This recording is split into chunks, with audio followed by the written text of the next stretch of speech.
بسم الله الرحمن الرحيم الحمد لله رب العالمين والصلاة والسلام على أشرف المرسلين سيدنا وحبيبنا مولانا محمد صلى الله عليه وسلم وعلى آله وأصحابه وبارك وسلم. السلام عليكم ورحمة الله وبركاته. Um, I hope that you are all well this morning, inshallah ta'ala. I think as per usual, let's start with the morning dua together on the screen, inshallah. And let me just put all my sound off 1 second. Okay, let's start with the morning dua together, inshallah. بسم الله الرحمن الرحيم سبحانك لا علم لنا إلا ما علمتنا اللهم علمنا ما ينفعنا وزدنا علما يا مقلب القلوب ثبت قلوبنا على دينك آمين. Alhamdulillah. So we have a new format for class now during the lockdown. May Allah accept, may Allah protect you and your families. And Alhamdulillah, happy to see we have almost a full class, about 100 students online. Alhamdulillah. If you would like to interact during the class, I am checking. I've got quite a few things open here, so I will check the YouTube live chat as well as the Facebook comments as well as the WhatsApp web. So I will check all of them, and I'll try to answer the questions if possible, inshallah ta'ala. So please feel free to interact. It's not a khutbah or a lecture.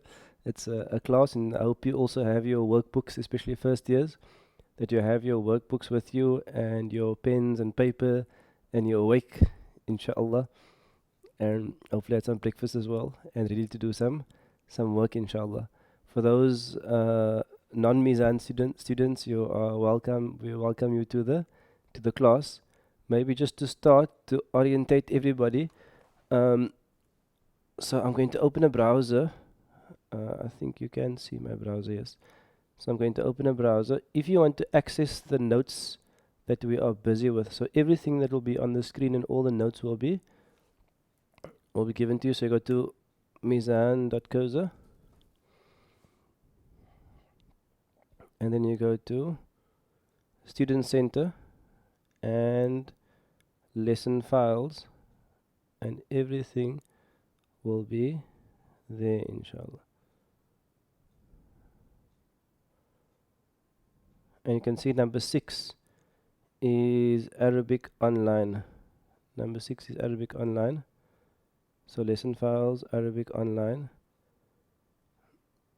And this is going to be week number 1. And you can see there's lots of files in there, but the class we're doing now is Nahu 1.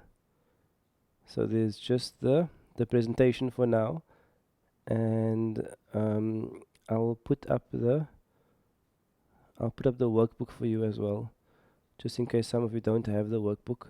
We'll put it up as well for you to access, inshallah. So I'll put up the workbook and the textbook, just in case we have some students who don't have the textbook and the workbook.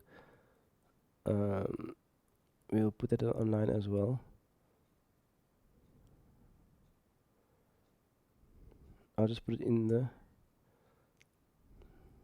folder there as well. So this is the textbook is there, the workbook is there, as well as the Nahu textbook is there as well. But everything you're going to see on screen for the whole day, you're going to find on Nahu 1 and under week 1, inshallah.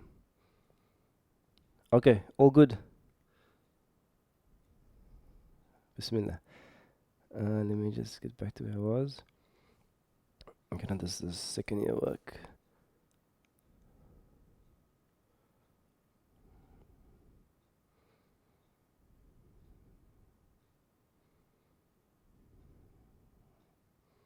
Okay, so what I thought I'd start with, it's been a long break since you've been in class. I doubt whether you, okay, maybe inshallah you're busy over the lockdown, busy with your homework, busy catching up. What I thought we'd do is that we'd first start with some revision, just to summarize quickly what we did so far this year, just to get everybody back in track, and then we can see and add a few more new things, inshallah ta'ala. Okay, so Bismillah. The first lesson was when we spoke about the kalima. We spoke about the kalima the word in Arabic or any word in Arabic. So any word in Arabic. So we said each and every word in Arabic must be one of three categories. What are those categories? I'm not going to answer until someone posts a comment, inshallah. Either on YouTube or Facebook. I'll wait.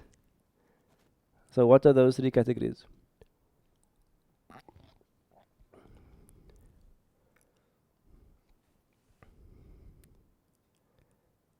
So now I have to wait and wait.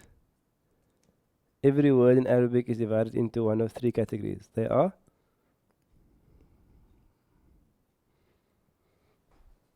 ism, Brother Tawfiq, mashallah. Ism, harf, and okay, we got ism, harf, we got ism, and we got a fi'l, mashallah.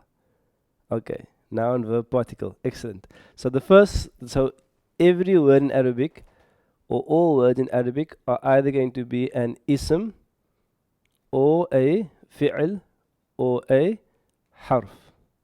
Every word in Arabic, the whole Quran, all Hadith, every word in Arabic can only be either an ism or a fi'l or a harf. And ism is what? What's the short name for it? I think I'm trying to make this as interactive as possible, so it's more fun for me. So what's an ism? And if you want to follow the comments are on Facebook and on YouTube. And ism, the short name, is a noun. I even know who's answering now. MashaAllah. Brother Saleh, MashaAllah. We have a good class, MashaAllah. So an ism is the short name we said is a noun, but it's much more detailed than a noun. It is the long name, okay, you don't have to type it out, you can say it to yourself. It is a person, place, thing, idea, adjective, adverb, and more. So a person like Cape Town, like Muhammad, or like boy or man. A place, Cape Town, or masjid. A thing, book, pen, idea, justice, democracy. An adjective, tall, beautiful, adverb, slowly, quickly. All of those are under one category called ismun. That's under one category called ismun. But we will say for short a noun, but it's much bigger than a noun. The second category is going to be a fi'l. A fi'l in Arabic is a verb. It's going to be a verb in Arabic. And the third category is a harf, which we said is a word that makes no sense unless there's a word after it. Meaning what? Like a preposition. To, in, by, the, and. Any of those small words, we can just refer to them as particles. So for the new students, that every word in Arabic is divided into either ismun or fi'lun or harfun. For now, in Nahu, we're only going to focus on ismun for a while, and later on we'll move into some of the others, inshallah. In Sarf, you'll focus a lot on fi'l. Then, we learned 4 things about an ismun. Can someone just give me the 4 things we learned about an ism? We looked at the ism from 4 perspectives. What were they?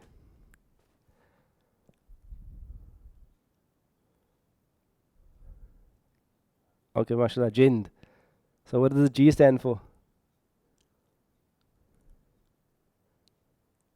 G stands for gender. Good. E?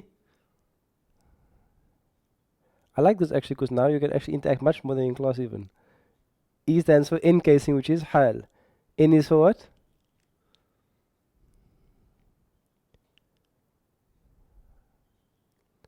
If you're watching on Facebook, most of the action's on YouTube. So if you're on Facebook, you're missing out because most of the action is on YouTube. But you can be anywhere, no problem, inshallah. And N is for noun, and D is for what? D is for definiteness. So what we did is we looked at an ismun, and we call this base camp. We looked at an ismun from 4 perspectives. We looked at the ism, a noun, from 4 perspectives. So these are all 4. And the 4 has an acronym which is called GEND. So the first thing we looked at, or not the first thing, let's go in the order of G, E, N, D. Gender, an ismun can either be masculine or feminine. What is masculine again in Arabic? It was? So even if I'm asking a question at home, please respond. just to make sure that you're participating and your mind's alive. So masculine is what? Mudhakkar. And feminine is mu'annath. So every ismun in Arabic is either mudhakkar and mu'annath is no neutral gender. Then E stands for encasing or hal, and there are three hals. We'll discuss it now, inshallah. N is for a number or adad, and we'll discuss that now. And D is for definiteness. So what I'm going to do is I'm going to show you one or two slides on each of the gen qualities just to summarize. So let's look at gender. We're going to have an approach where we say that the default of any ismun, what's an ismun again? Like a noun, like masjid or bait or madrasa or hub or Quran or Rasul. Any of those words are ismun. The default is that those words will be masculine except where it has certain qualities. Can someone tell me which qualities there are?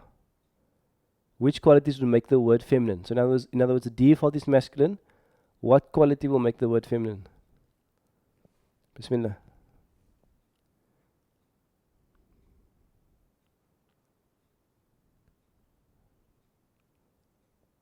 Good. So the one is at marbuta at the end. So the one is going to be that it has a feminine ending, and the most common one is going to be a ta marbuta at the end. So for example, if you look at the word madrasa, at the end there's a ta marbuta, a closed ta with two dots. There's a ta marbuta, and therefore that word will be feminine. What else will make a word feminine? What other ending? We're first doing this one first. Good. The ya with no dots. The ya with no dots. For example, the word taqwa. The word taqwa. If you look at the screen there, the word taqwa. It has no dots at the end, and therefore it is a feminine word. What else makes the word feminine? Good. And alif and a hamza. So in other words, the default is that the word is masculine, but if it has one of these endings, then it's going to be feminine. Which endings? Ta marbuta, ya with no dots, and the alif hamza. Like bayda. Bayda means white. So if it has those endings, it's feminine. What's the next category? I see you gave all the things here, mashallah. The next category we did was feminine names. So if you look at the word Maryam, Maryam doesn't end with any of the feminine endings, but because it's a name of a woman, it's going to be a feminine word. For example, the word Zainab ends with a ba, it's going to be feminine. For example, the word mother, it ends with a meme. Even though it doesn't end with a feminine ending, because the meaning or the title is feminine, it's going to be a feminine word. The next one is going to be dual body parts. So any body part that is normally dual, like eye, which is ayn is eye, ear is what? What's ear? Anybody? In Arabic?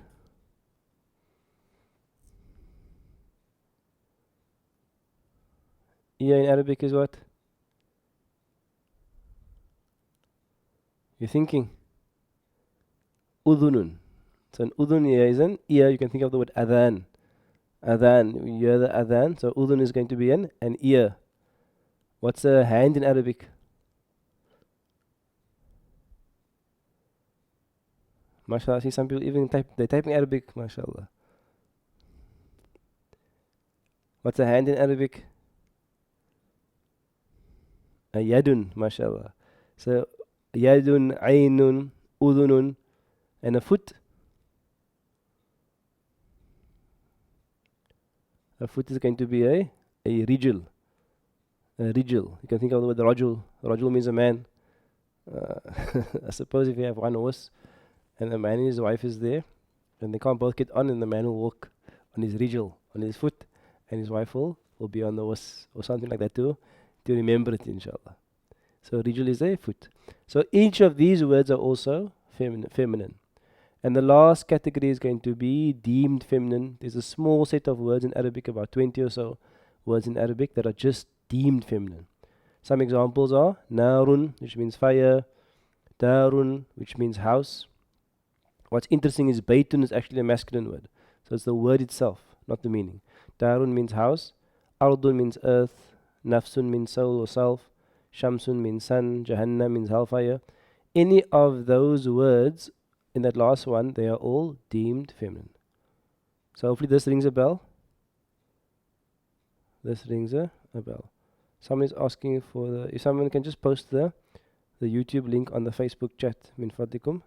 It'll help the brother Noor, because he wants to join the action there on YouTube. I think we have more people online than we actually have in class, mashallah. Okay, bismillah. Next one is going to be, it'll be interesting for me to actually know, okay, but we can't do it now. Who's Mizan student and who's not the Mizan student. Next one was E for encasing or hal. So let me ask, what are the three hals in Arabic? You can type it quickly. The names of the three hals in Arabic.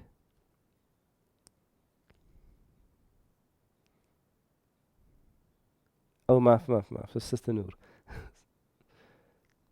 What's the name of the three hals? Raf'un, Nasbun, and Jarrun. Okay. MashaAllah. So the three hals in Arabic are going to be Raf'un, Nasbun, and Jarrun. What does this mean again? It means that every word in every ism in Arabic, every ism in the Quran, in Hadith, in newspaper, in everywhere, every ism must have a hal, a condition or a state. That hal, condition, state can only be one of three, which is Raf'un, Nasbun, and Jarrun. Or Jarrun, one of those three. Raf'un, Nasbun, or Jarrun. What those words mean, it doesn't matter. They're just three names of a hal. And then we also said that the hal will be displayed by a sign. For example, if I have the word Muslim, if that word is in Raf'un, it will be Muslimun. If it's in Nasbun, it will be Musliman. And if it's in Jarun, it will be Muslimin. So in other words, the end of an ism will tell me what hal it is in. The end of an ism will tell me what hal it is in. So do one with me quickly. The word bait. Bait means house. If I put the word bait in Raf'un, it will be what? It will be baytun. And if I put that word bait into the hal of nasb, it will be what? Nasbun. If I put the word bait in the hal of jar, it will be what? Baitin. So that's how you make the hal. Or if I'm reading a surah and I say قُلْ هُوَ اللَّهُ أَحَدٌ. That word ahadun, I see an there. So what is the word ahadun? The hal is what? Of ahadun.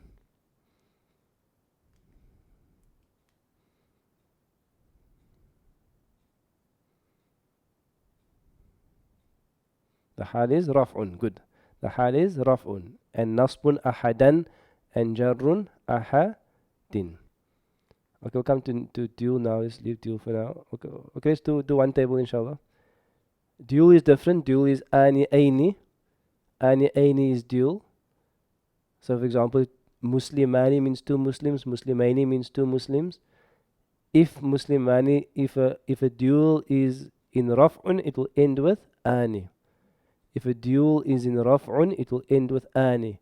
So how do I say two houses in Raf'un? Baytani.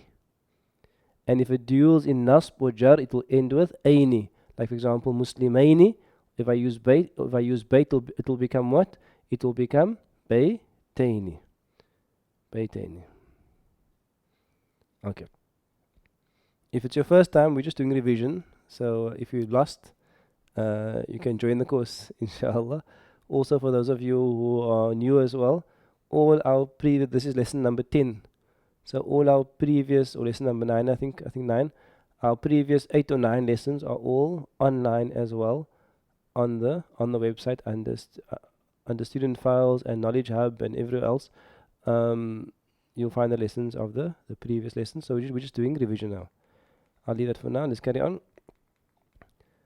Then N stands for what? N stands for number. Number in Arabic is adad. Adad with the ain. Number is adad with the ain. So we have singular in Arabic is mufrad. For example, Musliman, Musliman, Muslimun, Musliman, Muslimin. And then we have dual. What's dual in Arabic?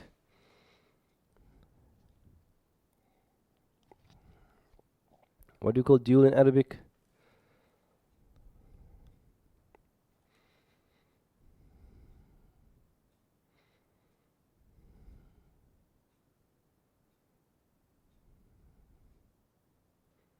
Muthanna. Dual is muthanna. Good.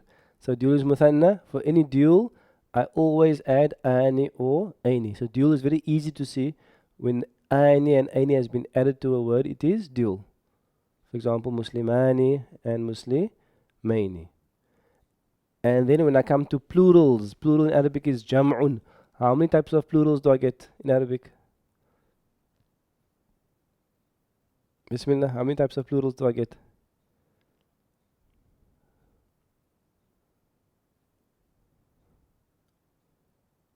Plural is jam'un, yes. How many types of plurals do I get? We get 3 types of plurals. Good. What's the first type?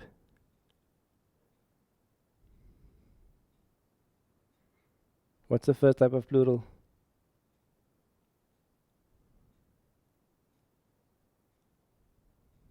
That we learnt.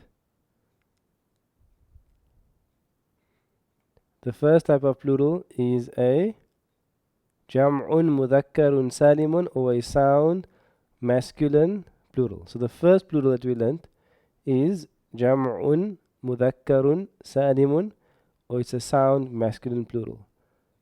How do I recognize a jam'un mudhakkarun salimun? There will always be something specific at the end. What is it?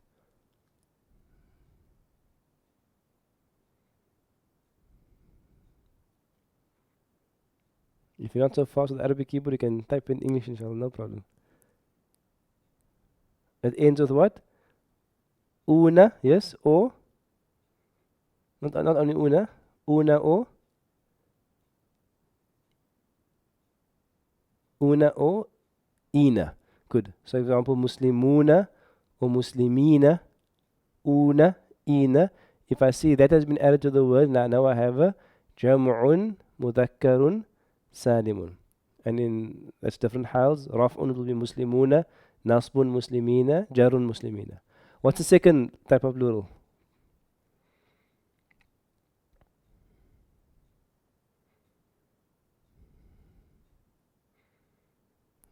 Sister Hafidha, mashallah, she got the second one already. It's jam'un. I think I must just mention the name of the person who answers first. Mu'annathun salimun. This is going to be the feminine plural. What does it end with? It always ends with what? Atun or atin. So I'm taking the word Muslim and I'll make it this into a female plural. It will become muslimatun when it's in raf'un. And nasbun and jarun will be muslimatin. Just take note, students always make this mistake. There's no muslimatan. There's only muslimatun and muslimatin. There's only atun and atin. And the last one's going to be a what? I showed the answer by mistake. What's the last one? MashaAllah. Brother Rafiq. A broken plural. A broken plural. Give me an example of a broken plural. Give me 3 examples or 4 examples quickly. Who can remember?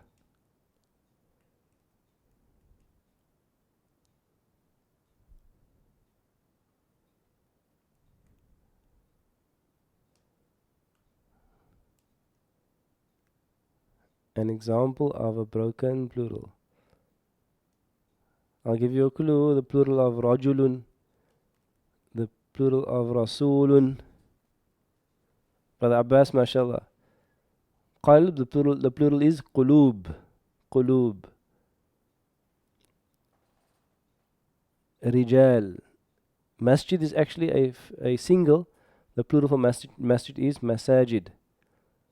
Walad is also single. The plural for walad is awlad. Bab, the plural is abwab. MashaAllah. So a broken plural is called broken. Why? Because it doesn't have a set pattern. With the sound plural, the word is kept intact, and I just add una or ina. So that's with a male plural. With a feminine plural, the word is kept intact, and I just add atun and atin. When it comes to a broken plural, I actually split the letters apart, and I add letters inside, and I change the way it looks, and there's no set pattern. For example, if you just listen to it, rusul, buyut, awlad, qulub, sunan. Those all sound like different words, so there's no pattern for it. So if you take the word rijal, it's the plural of rajul, it's a broken plural, and in raf'un it will be rijalun, in nasbun it will be rijalan, and in jarrun it will be rijalin. So that's how number works. So that's number. And finally, definiteness is the easy one. In Arabic, the ism is either definite, which is ma'rifa, which means the something defined, for example, al-bayt, or it's indefinite, which is nakira. So it's indefinite, which is, oops, what's happened to my thing there? Al-bayt and baytun. A ma'rifa word will have an alif, lam at the beginning, and no tanwin at the end.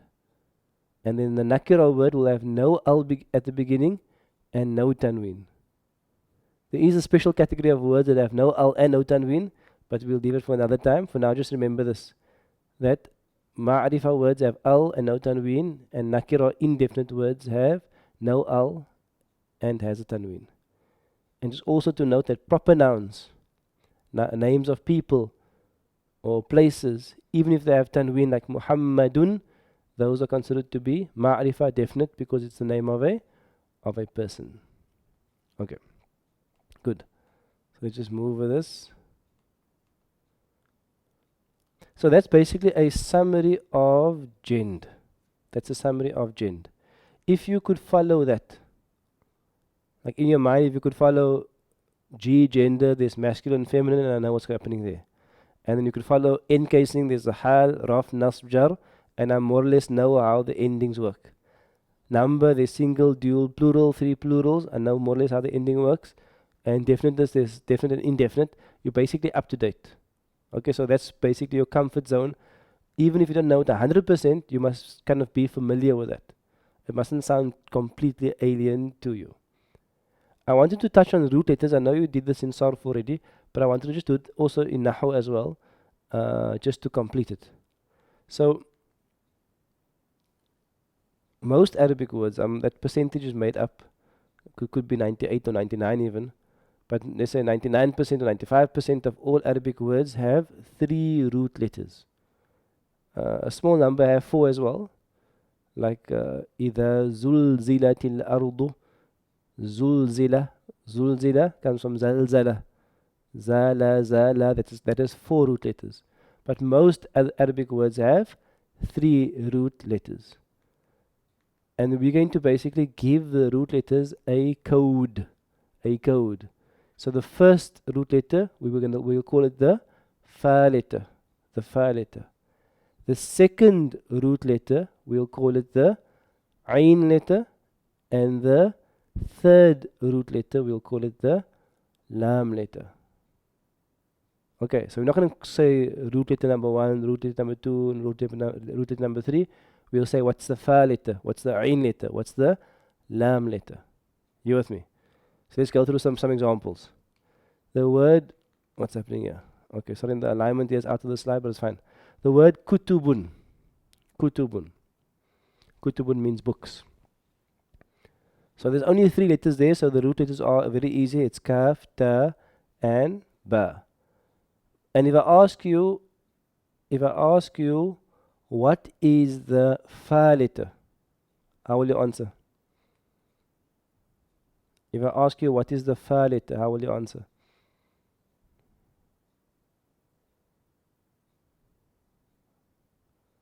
Of kutubun.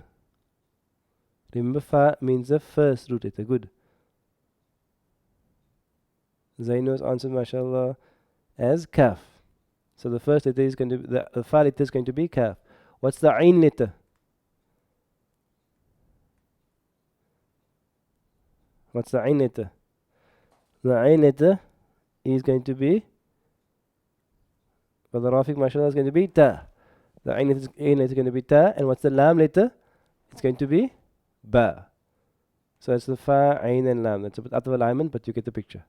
Next one, jalasa. Jalasa is actually a verb which means to sit. Again, what's the fa letter? Jim. What's the lam letter? What's the ain letter, sorry? The ain letter is lam. And what's the lam letter is sin. So this is only a code for root letter number 1, number 2, and number 3. Alima, fa, ain, and lam letter.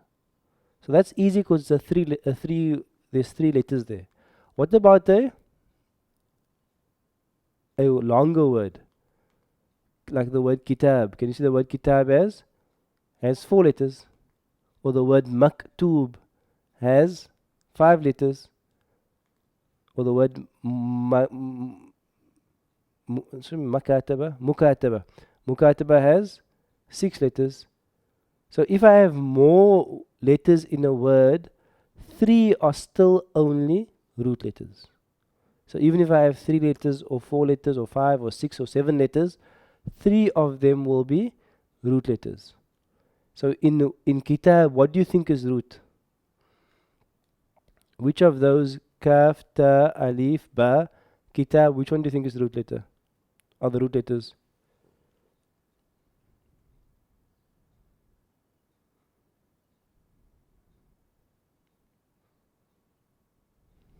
MashaAllah, brother Abbas, kataba. Because we know the word kataba means to write. So can you see kataba? So in the first one I'll say that kataba are the root letters. The fa letter is kaf, the ain letter is ta, and the lam letter is ba. And the other letter, so there will be 3, and the other one, the alif, will be an extra letter. So number 2, maktubun. 3 of those will be root. Which 3? Kaf, ta, ba. Which 2 are extra? The mim and the waw are extra. The last one, mukataba. Mukataba means mukataba. There's 1, 2, 3, 4, 5, 6. 3 are root. Which 3? Same 3. Kaf, ta, ba. And 3 are extra. Which 3? Mim, alif, and ta marbuta. Those are extra. So you're all with me. Basic lesson so far. Every word has, or most words have 3 root letters. If they have more, you have to identify which 3 are going to be the root letters. This on the screen here is in your textbook as well. It's just a very, let's call it a rough guide. It's not the exact guide. It's a very rough guide which is like generally applicable, but not always. So generally when you see a word that has lots of letters, like you look at the word masjid. Which word? Masjid. Now I can see mim, sin, jim, dal. It has 4 letters, masjid. So now I try to work out which one is extra. This table will sort of try to help you. It will say that if there's an alif or a mim at the beginning, that one is often, not always, that one is often the extra letter. So just think about the word masjid. There's a mim at the beginning, then sajada. So that mim there is actually extra. And the root letters are sajada from sujood. So the mim is actually extra and sajada is the root. Often there will be alif at the beginning. For example, you think of the word akbar. Allahu akbar. Akbar. There's 4 letters there. At the beginning there's the alif. That alif is extra. And the root is kaf, ba, ra. So this gives you some sort of clue. In the middle of the word, you will find also that often an alif, a ya, or a waw will be extra. For example, the word, we mentioned the word, let's mention the word rijal. Rijal. Rijal, there's a alif in the middle, which is extra. Rijal. A word with a ya could be Let me think of a word there. Yeah, in the middle. There are probably like thousands. But when you have to think about one, we can't get to one. It'll come to me inshallah. And with a waw, for example, the word qulub. Qulub. Can see qulub, qaf, lam, waw, ba. The waw there in the middle is extra. So the middle letters, you'll find often the alif, the ya, and the waw is extra. And at the end, there's a whole lot which you know already. Una, you know, ina, you know, ani, aini, atun, atin, tamarbuta.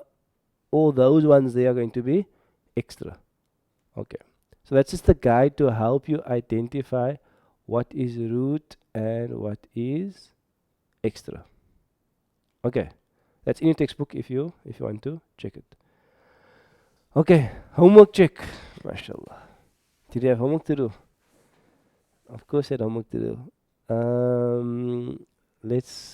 Okay, you can open your homework. Or at least open where your homework should have been if it's not there.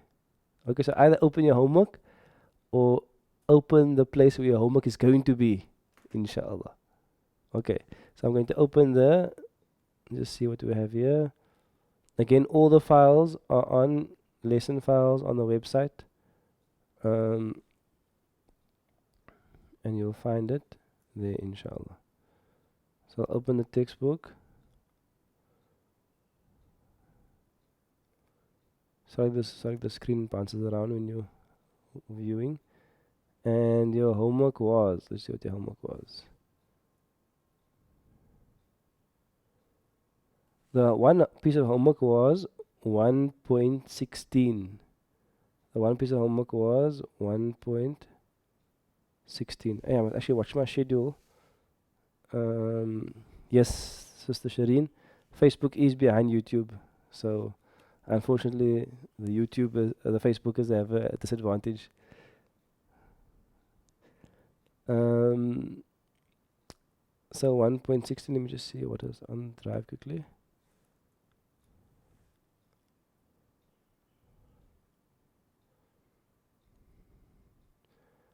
So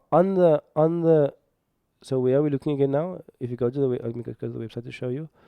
If you go to the website and you go to Student Center, Lesson Files, and you click on number 6. Number 6 will say Arabic Online, and you open week 1. You will find there's answers. There's answers here for 1.16. There are answers for 1.17, and there's answers for 1.18a. So if you've done your homework, you're going to mark your work there. You're going to mark your work there. Okay, the question here, can the extra letters ever be root letters? Yes. Sometimes the extra letters can be root letters. Let's not say the extra letters can be root letters. The ones I showed you that are extra can also be root sometimes. For example, alif and mim. If I think of a word with mim, for example, mana'a. Mana'a means to prevent. There the mim is at the beginning, but it's actually one of the root letters. If I think of alif, allafa. Allafa means to bring people's hearts together. The alif there is going to be a root letter. For example, the word qawl. Qawl in Arabic means a statement. Qaf, waw, lam. The waw there will, because only three letters, the waw there is actually a root letter, not an extra letter. So again, that guide I showed you was a general guide, but sometimes those ones can also be a root letter. So just like a very rough guide. We're going to go through some of the answers now together, inshallah ta'ala. So I'm going to ask you, let me just go back to where I was. I'm going to ask you to mark 1.16 on your own, inshallah. And then I'm going to go through 1.17. I'll go through a few now. What else did you have to do? Okay. So in our last lesson, in class, we basically asked, we didn't really give you a lot of time, from what I remember, in terms of the, can you have less than 3 root letters? Not for an ism, no, I can't think of of any. There may be one or two, but generally 3 is the least root letters you can have.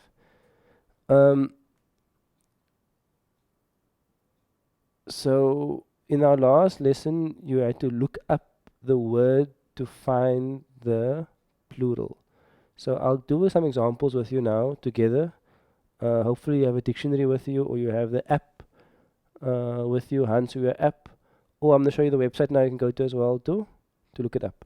So if I'm looking for the word ajrun, I'm going to be looking for the meaning, and I'm going to be looking for the broken plural. So I'm looking for ajrun, what does it mean, and what's the broken plural. I go to my dictionary. So there's an online dictionary, but obviously it uses data, but you can check it online. It's edgetal.net/AA. It's a very, very useful resource for Arabic students because it has a number of dictionaries. It has a number of Arabic English dictionaries, as well as a number of Arabic dictionaries. So if I enter that there, it will bring up, if I scroll down, you'll see it will bring up a number of different dictionaries. You can see lots of different dictionaries. When you come to about your third year, in your third year, inshallah, we'll take you through some of the other dictionaries. For now, we're sticking to Hansuya. If you want to make it a bit easier, because they also have French and Malaysian and Urdu and other dictionaries, if you want to show only the English ones, you can go to menu, top left menu, and then you can see on top here it's lots of different headings. You can just click on English. It will basically hide all the other dictionaries that are not English. And to go back, you press menu again. Okay, this whole thing can be downloaded onto your phone or your tablet, so it's offline as well. But someone might need to help you if you're not sure how to do that. Okay, so here I have my Hansuya. Most of you will have the same dictionary. And now I'm looking up for the word ajrun. So first of all, ajrun. There's only 3 letters there. Alif, Jim, Ra. And those 3 are actually the root letters. And you can see here, in this case here, the alif at the beginning is actually a root letter. There's only 3. So I'm type in alif, Jim, and Ra, and then press enter. And then it will jump to the place in the dictionary. Now, I'm going to the beginning of ajrun. So the beginning of ajrun, I'll just zoom in a bit, so maybe it's a bit clearer for everybody. So ajrun begins here, in this dictionary, page number 6. And you'll find that the first block of text, this whole first block here, is going to be the verb. We'll do it in sarf, inshallah. Then after the verb, you get all the isms. So I'm looking for the one that looks like ajrun, ajr. So I look at the first one, alif, jim, ra, looks right, but I must check the letters next to it. It must match. So can you see it's a for a, j for jr, and r for ajr. So in other words, this is pronounced ajr. You're with me? Then after ajr, you will see pl. So pl means plural. PL means plural. Then they will write the plural in Arabic. They will present it in Arabic and in English letters. So in Arabic without harakat, alif, jim, waw, ra. Alif, jim, waw, ra. And how do I say that? I look to the English. There's a U, that means u. There's a J, j. There's a U with a line on top. Any line on top means a long sound. So a U with a line on top means oo. An A with a line on top means a, and an I with a line on top means e. So this is going to be ujur. They won't tell at the end ujurun because could be run, ron, or rin depending on the hal. So they'll just say ujur. So the plural for ajr is ujur, and you can see it's a broken plural. A broken plural. And what does ujur mean? It means wages, pay, honorarium, recompense, and also we normally say reward as well. A reward is similar to a recompense. You with me? So that's how we find the word. So you can write here page number 6. Ajr means reward or recompense or wage. And the broken plural is ujur. Ujur. Let's look at the word nahr. The word nahr. First of all, I must know what the root letters are. It's noon, ha, ra. I go back to my dictionary. I type noon, ha, ra. If you don't have an Arabic keyboard, you can normally install them free of charge on your device, laptop or tablet. Or you can even write in English here. So I can even, it's a bit difficult sometimes, but I can write N for N, H for ha, and ra, r for ra. It should go to the right space. Sorry, let me do it again. Yeah, it should go to the right place. And there we are. So again, noon, hara, nahara. The first block of text is the verb. The next one is going to be the isms. I must look for the exact match. So the match I'm looking for is nahrun, nahr. So noon, hara. Okay, Sister Noor is saying that the page numbers differ. What you'll find is that if you look at the top here of this dictionary, you'll see it says Hans Weer, 4th edition. Hans Weer, 4th edition. So if you're using this or you're using the app, you're normally on 4th edition. And if you're using the hard copy, you'll find it is the same as the, where is it? Right at the bottom here somewhere. Okay, I don't see it here, but the hard copy is generally 3rd edition. But I haven't seen any significant differences between the two, but the page numbers are different. So if you're using the hard copy, the page numbers is different because it's the 3rd edition that you're using for the hard copy. Back to this, nahr. Can you see? Nahrun. How do I know there's a sukoon on the ha? Is because after the H there's no vowel. If it had to be nahar, then there would have been N-A-H-A. If it had to be nahir, it would have been N-A-H-I. If it had to be nahur, it would be N-A-H-U. You with me? But if there's no vowel afterwards, it's a sukoon after the ha. Then I go to PL. Now this is interesting here because after PL I have one word, 2 words, 3 words. You with me? I have 1, 2, 3.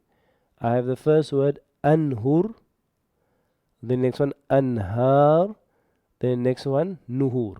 That means that the plural of nahr, there are actually 3 different plurals for nahr in Arabic, which all mean rivers or streams. They all mean rivers or streams. So you can choose anyone. Anhar is probably going to be the most common one in the Quran. So you can, Anhar would be a good one, but each one of those are correct. Anhur, Anhar, and Nuhur.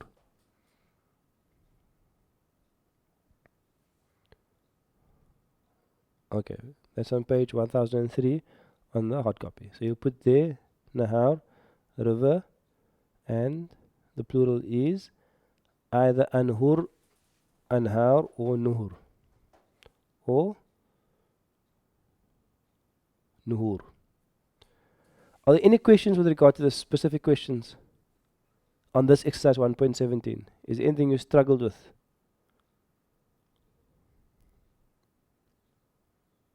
Hopefully you were struggling. Or you're going to struggle. I know it takes long to look up the words in dictionary. It takes like forever to find them. Is there anyone you couldn't find, you're unsure about? You want me to go over?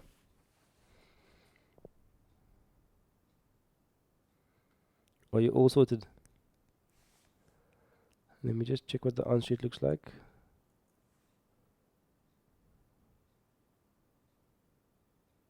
So there's a full answer sheet. The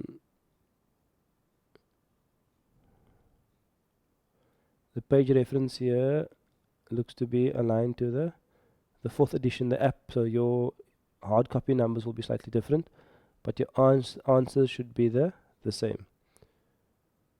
Okay, so a few questions. The endings are not clear. So remember, an ism, the N can change depending on the hal. So answer won't tell you the how, because the how depends what happens in the sentence. So if I look up the word rajul, I'll find the word rijal. That rijal could be rijalun or rijalan or rijalin. But for default, you can just make it un if you want to. Okay, some of you might also have a fourth edition hard copy, depending where you bought it as well. Okay, so let me just see the questions quickly. The end is not clear. Number 6 and number 10. Okay, so Noor is asking about number 6, which is amal. So I go back to my dictionary. I type in ain, mim, lam, amal, number 6. I enter it, and then okay, so the first block of text. You can see amal there, the first block of text. Okay, let me just go slowly, quickly. Amal, amila. This here is still the first block of text. If I turn the page, all of this is still the first block of text. First block of text. The first block of text will have Roman numerals in it, in between. And then you can see it carries on, and here is the new block starting here. Amal.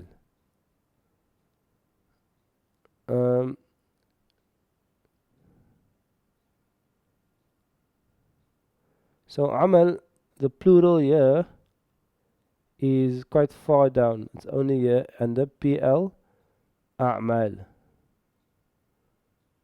A'mal. They do that why? Because sometimes a word has multiple meanings, so they basically separate them out. But don't worry about that. We're just looking for PL for now. So the plural here is going to be, you can see it's about halfway here where my mouse is. My cursor is PL, a'mal. A'mal is the plural for number 6. Number 10 is alimun, and the ain lam mim is the root letter. Ain lam mim. I type it in. So I go here. Alima is the first block of text. I carry on, carry on, carry on. I'm looking for what? Alim. So ilm is the first ism there. We're not looking for ilm. We carry on. We carry on further and further. Ilmi, ilmiya, alam, no. Alim, no. Allam, no. Alama, allama, alama, no. Ilam, no. U'luma, no. Ma'lam, no. What I'm looking for? I'm looking for alim. Remember, you must find the exact match. So we carry on looking, carry on looking. Ta'limi, no. Ta'allum, no. Isti'lam, no. And eventually I find the word alim. Eventually I find the word alim. Can you see? Okay, you can see it. The word alim. And again, can you see the plural here? It's not immediately here. The plural here is when it refers to a person. PL. The plural is ulama. Ulama. Ulama. So PL, here where the mouse is, there's PL, then Ain, Lam, Mim, Alif, Hamza, Ulama. You with me? Ulama. Just one thing to note, which is not actually for this class, but for later on, inshallah, you will see sometimes they put a 2 next to a plural. Can you see next to ulama there? There's a 2. That 2 means that the word can't take a tanween even when there's no al. Why? Don't worry about it. It means a word can't take a tanween. So you won't say ulama you'll say ulama ulama You with me? That's just the aside. Okay, so Sister Noor, you must just look for the PL, and sometimes it won't be immediately next to the word. You must look for a bit further until PL, and then it will be there. Tanween for the first 2, but for rivers, no tanween. So I think I answered that.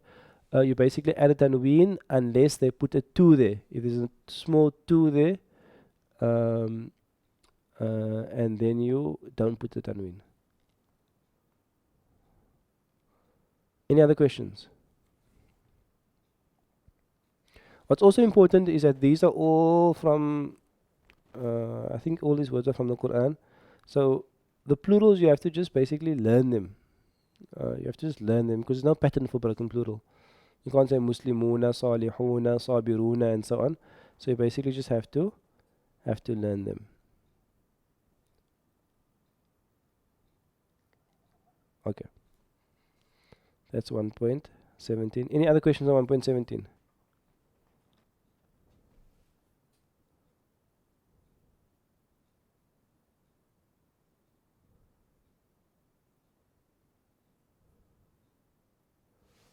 Any other questions for 1.17?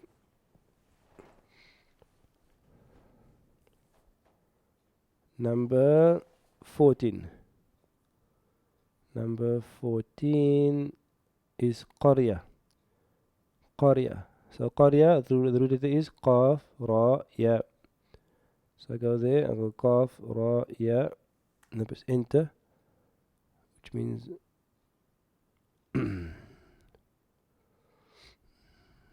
okay, so you can see here Qaf, Ra, Ya. It's a small block of text first. If you're following the mouse pointer, it's a small block of text first. That's going to be the verb. Now I'm going to the ism. Qiran. Qiran is the first one. I'm not looking for that one. The second one I'm looking for Qarya, and I find the second Qarya, and the plural is Quran or Qura, Quran. So Qaf with a Dhamma and Qu, Ran with a Tanween. So it's Quran. What goes in the Ya? You just leave the Ya. You just leave the Ya blank. Okay, just leave the Ya blank and just put a Tanween on the Ra.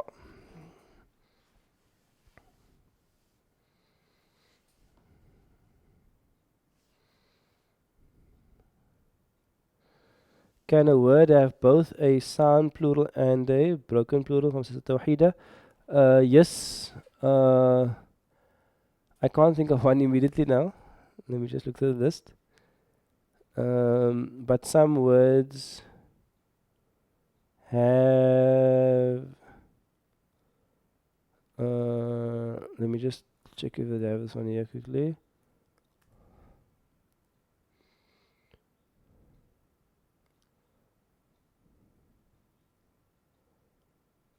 Let me just see if I can find one for you.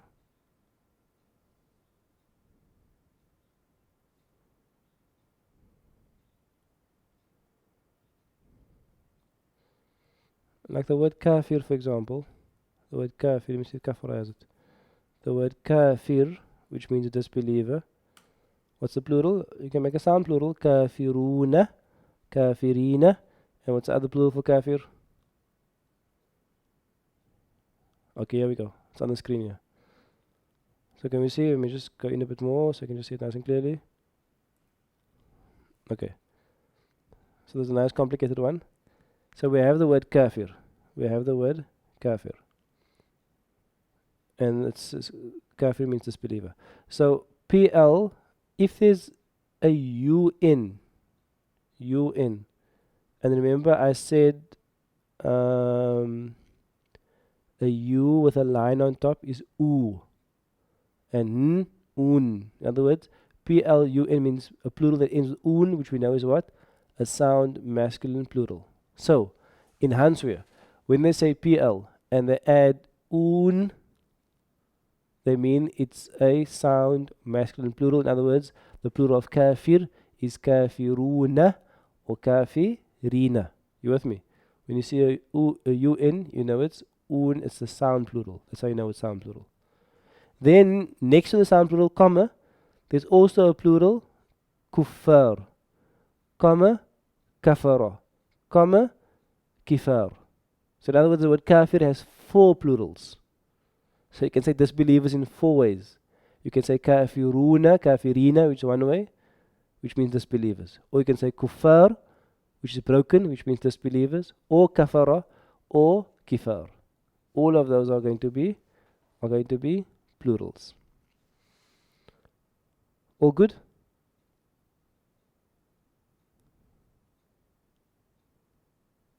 And if it's a sound, if it's a sound feminine plural, let me see if I can find one of you quickly. Let me just see if I have one for bayina. Let me see if I have one for bayina, I'm not sure.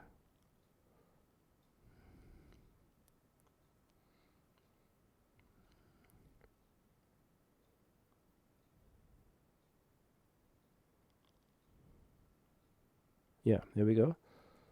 Bayina means a clear proof. So I have the word bayina. Bayina. You all following me now?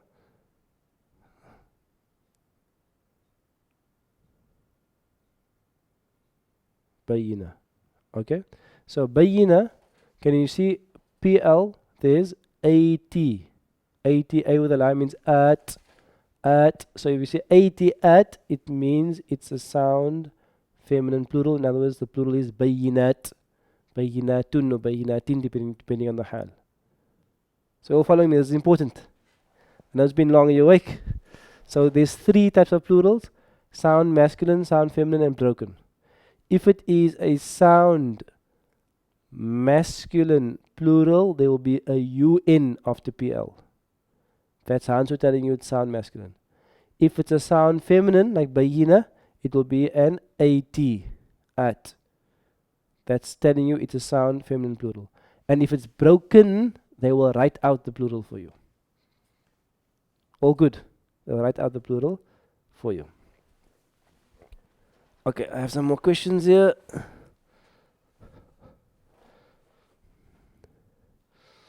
Okay, so generally, why do we put u or un at the end of the plural? Generally in Arabic, you just by default, if you don't know what the hal is, if you write a word in, like, if I write the word rajul, for example, by default, I will write the hal in raf'un, and I will only change the nasb or jar if there's some reason to do so. So why we make the answer sheet in raf'un is that's like the default in Arabic, and then it changes if there's some other reason why, which we'll come to later. But like raf'un is almost like a default. Next question. Does the ra in Quran, number 14, always have a fatha tanween? I'm not sure what that means. Number 14, let me just answer the question, the answer sheet.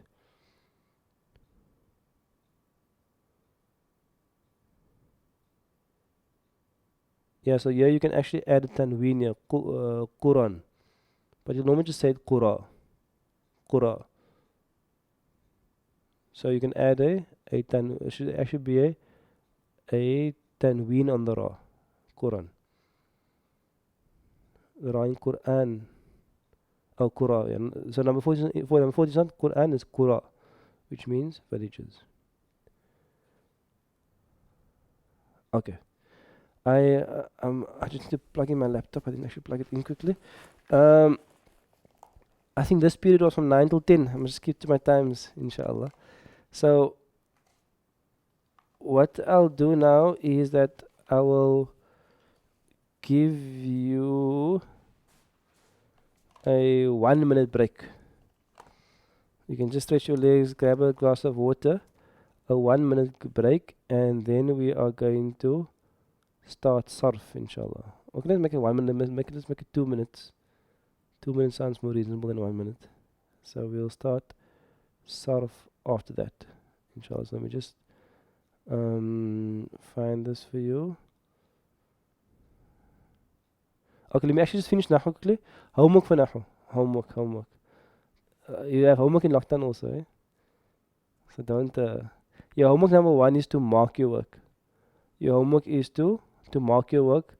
And then I'll answer any other questions next week, inshallah.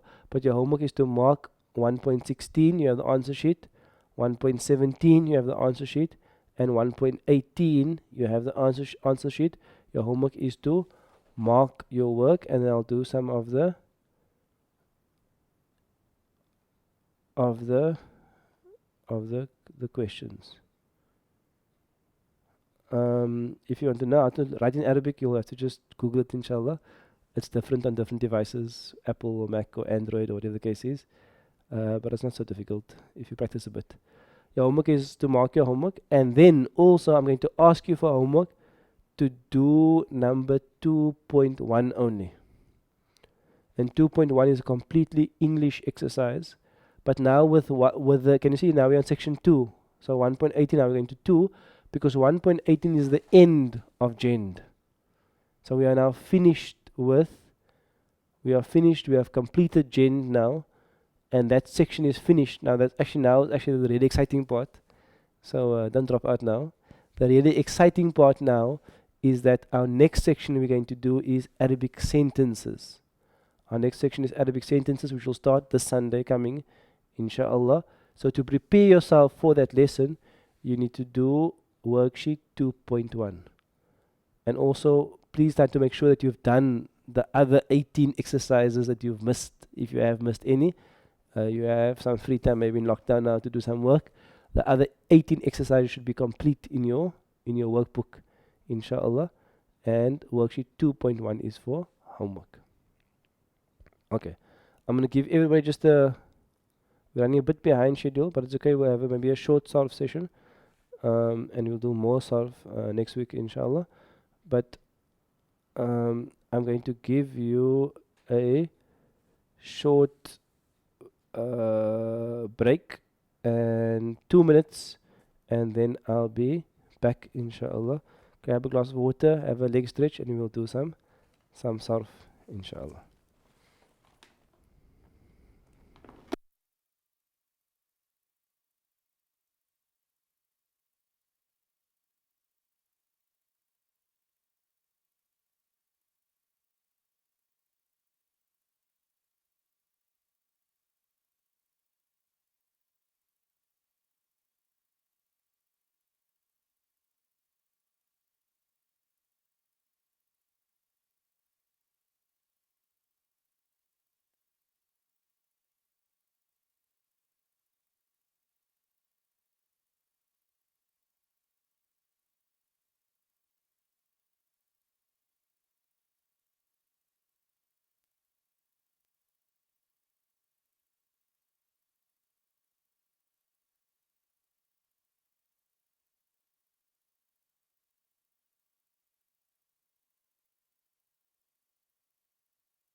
Okay, assalamu alaikum wa rahmatullahi wa barakatuh. Bismillah ar-Rahman ar-Rahim. Alhamdulillahi Rabbil Alameen. Wassalatu wassalamu ala Rasulillah wa ala alihi wa ashabihi wa man wala. We're back, and we're back with Sarf. I must just check my time. Okay, I think we'll have a very kind of shortened, condensed Sarf lesson today, just to get you back in. Someone asked me about downloading the dictionary. I think we maybe have to send an instruction video or something to download the dictionaries, but the easiest way to download it is on your phone. If you have Android, is to download the Hanswear app. If you want to download onto your computer, it can be a bit tricky, and you have to have someone to help you. But in that program I showed you, there is a download for offline use option, but you'll need someone to help you with that. So Bismillah Sarf. For those of you who are joining, who are new, or those of you who aren't so awake, who are still waking up, so far we did 2 scales in Sarf. The first scale we did was al-fi'l al-madi. Al-fi'l al-madi, al-fi'l means the verb, and maldi means the past tense. So al-fi'l al-madi means the past tense scale. The past tense scale. Let me just take myself off clear. The past tense scale. So on the fi'l maldi, we basically have to memorize it and learn to say it fluently. So the fi'l maldi starts with fa'ala. So say the first word together. Fa'ala, fa'alu, fa'alat, fa'alna. So those are the first 4. Fa'ala means he did. He did. Fa'alu means they, many males did. And many in Arabic is going to be 3 plus. Fa'alat means she did. And fa'alna means they 3 plus females did. Okay, so with you, for those of you who've done Arabic before, we're just leaving out the duals for now. Mainly because there are so few duals in the Quran, so we're just making the process of memorization a bit easier. So all of those are third person. Fa'ala, he did. Fa'alu, they did. Fa'alat, she did. Fa'alna, they females did. We're speaking about someone who's not in the conversation. We're not addressing them directly. Then in the next column, we address someone directly, like I'm speaking to you. You say you speak to the person directly. Like fa'alta, you one male did. Fa'altum, you many males, or you mixed group of people, you did. Fa'alti, you one female did. And fa'altunna, you many females did. Okay, so it's a scale. So that's gonna be the second column, and the final column when you're speaking about yourself or ourselves, which fa'altu means I did, and fa'alna means we did. So collectively, I wish I could hear a combined audio stream of everybody, but let's do the fa'ala all together, inshallah.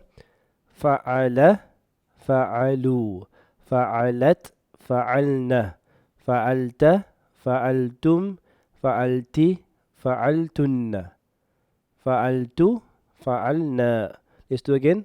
Do it again. Fa'ala, fa'alu, fa'alat, fa'alna, fa'alta, fa'altum, fa'alti, fa'altunna, fa'altu, fa'alna. One more time on your own.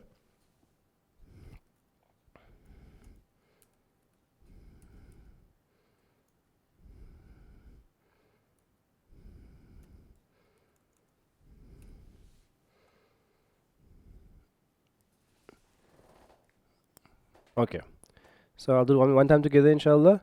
We can do it a bit faster. Fa'ala, fa'alu, fa'alat, fa'alna, fa'alta, fa'altum, fa'alti, fa'altunna, fa'altu, fa'alna. That's going to be your basic template. Then what we do is we add other root letters onto the same scale. For example, the word fataha, which means to open. So the same meanings. He opened, they opened, she opened, they females open. The same scale, same meaning. So let's do fataha together. Fataha, fatahu, fatahat, fatahna, fatahta, fatahtum, fatahti, فتحتن فتحت فتحنا. Again. فتح فتحوا فتحت فتحنا فتحت فتحتم فتحت فتحتن فتحت فتحنا. Okay, let's do it from memory now. From memory, inshallah, if you can.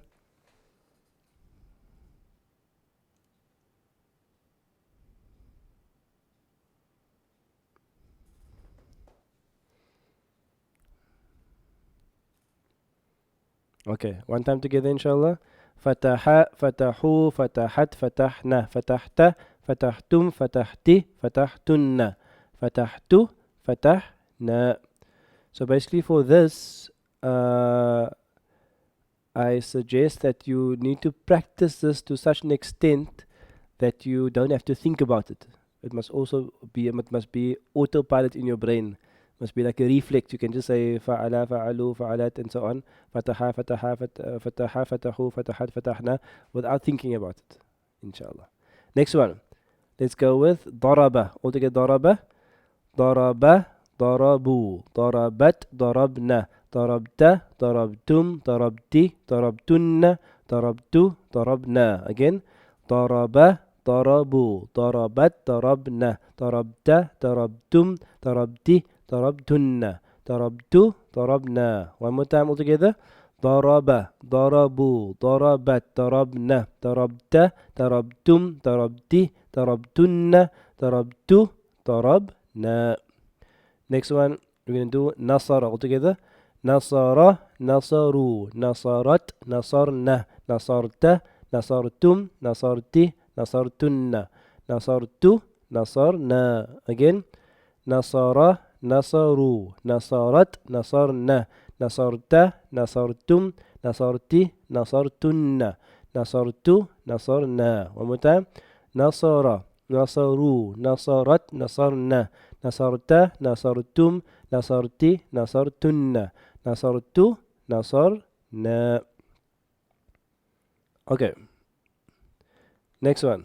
سمع. All together.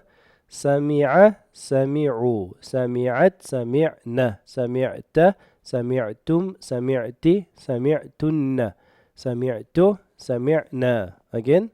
سمع سمعوا سمعت سمعنا سمعت سمعتم سمعتي سمعتن سمعت سمعنا. One more time. سمع سمعوا سمعت سمعنا سمعت سمعتم سمعتي سمعتن سمعت سمعنا. I think it's probably the last one now, or the second last one. حسب حسب حسبوا حسبت حسبنا حسبت حسبتم حسبتي حسبتن حسبت حسبنا. Again. حسب حسبوا حسبت حسبنا حسبت حسبتم حسبتي حسبتن حسبت حسبنا. And the last one is going to be كرم. All together.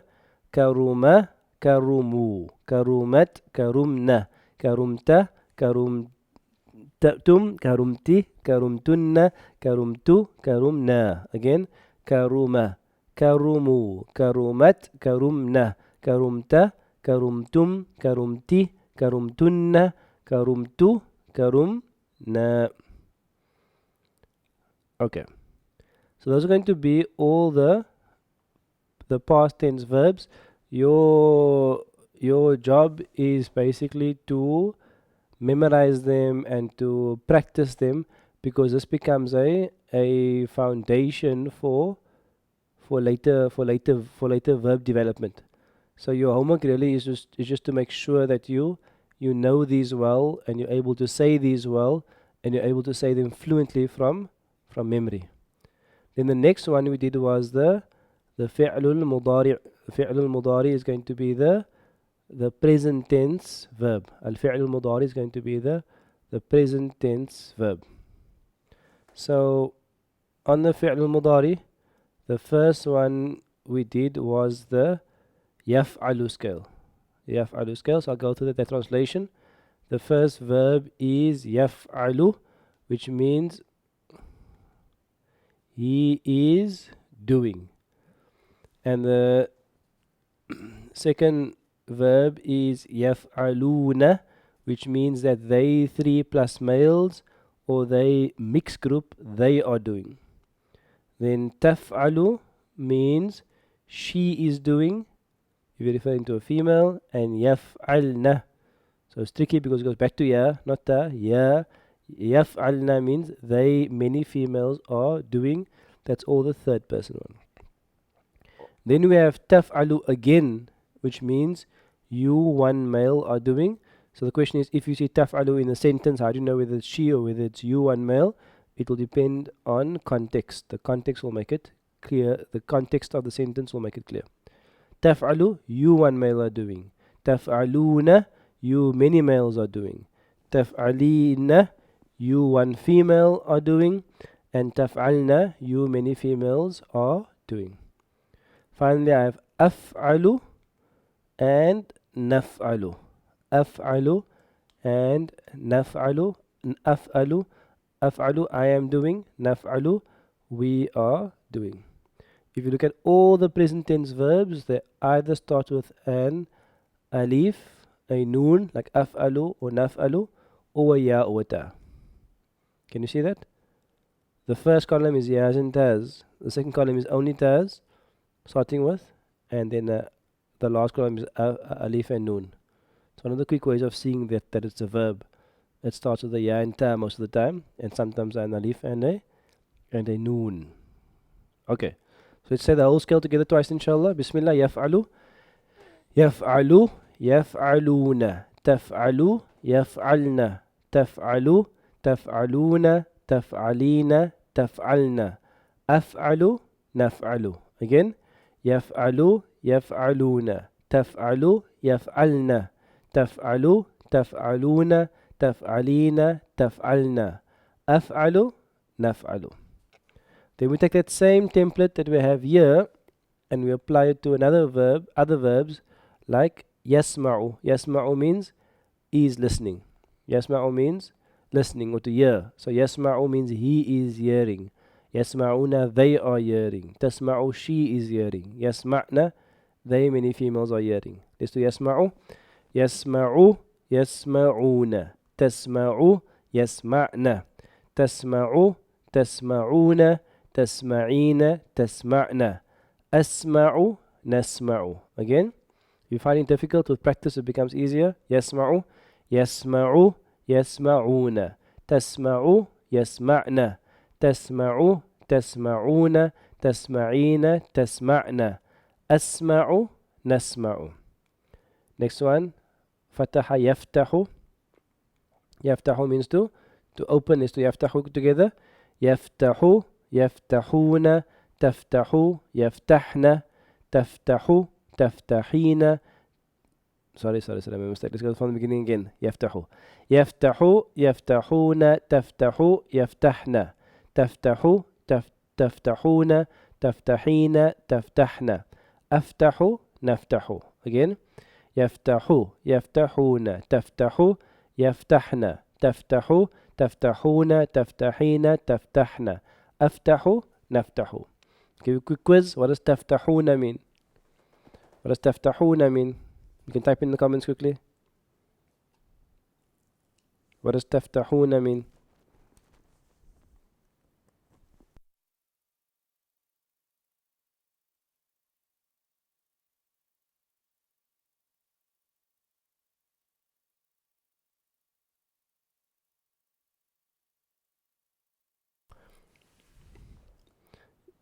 تفتحون, you many males, you 3 plus males, open, good. Sister Jawaya, mashallah. So it's many males, right? تفتحون.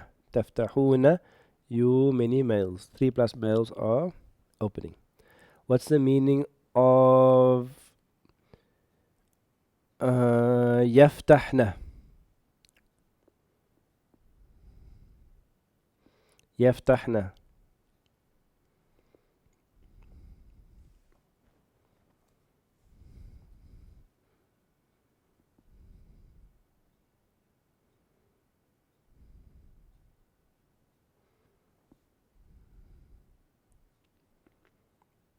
MashaAllah, Sister Nabila got right first. They three plus females are opening.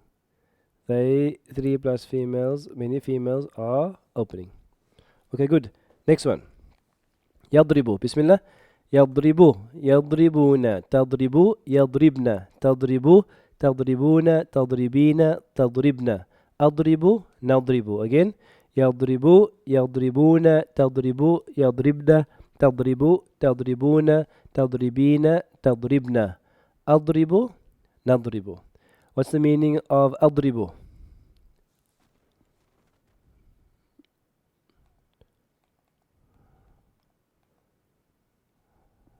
ضرب means to hit. What's the meaning of أضرب?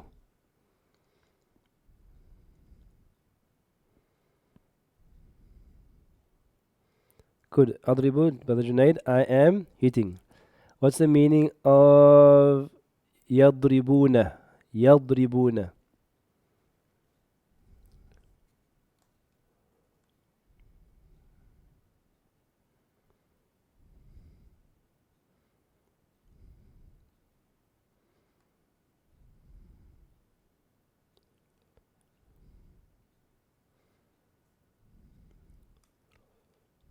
يضربون. Good. Brother Junaid again. They, many males, are hitting. Competition is tight here, mashallah.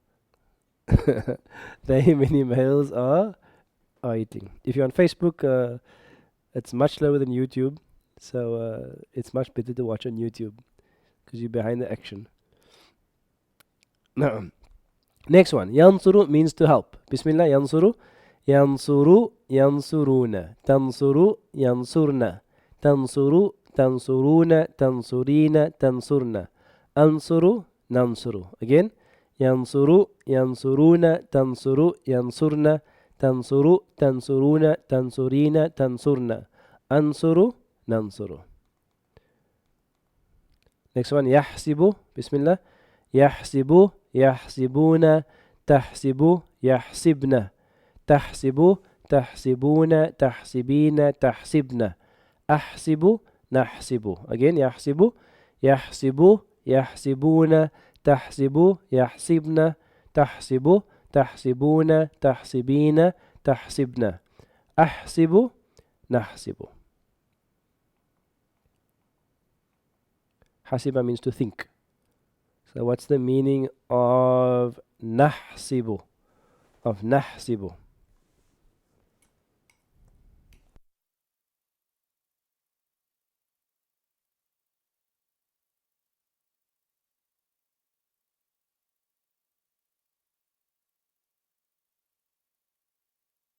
بالتشريق. نحسب, we are thinking.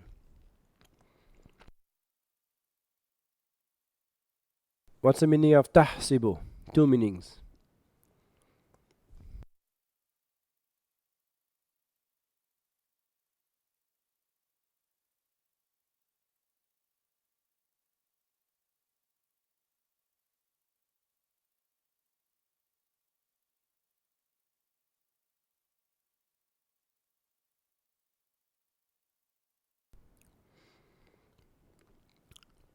Now, in two meanings there.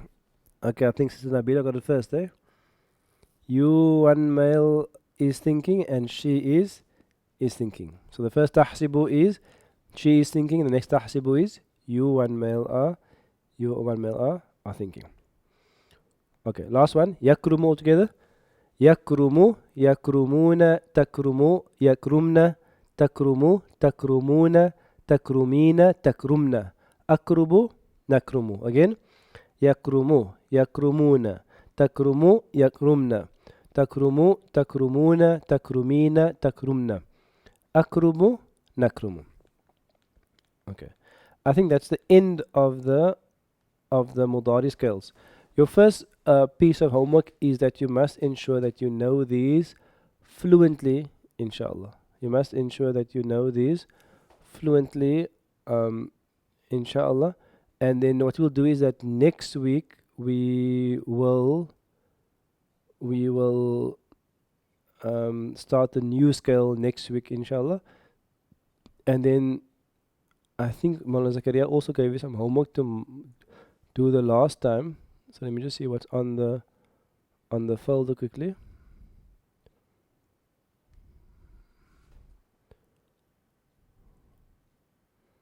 Sarf exercise 6. Okay. So on the folder, if you haven't finished this, is to please finish exercise 6. This is going to be the real practice for you. Is to finish exercise 6, for example. يبعثون لعنة. Have you finished it already for homework? Just give me a yes if you finished it for homework already. Exercise 6.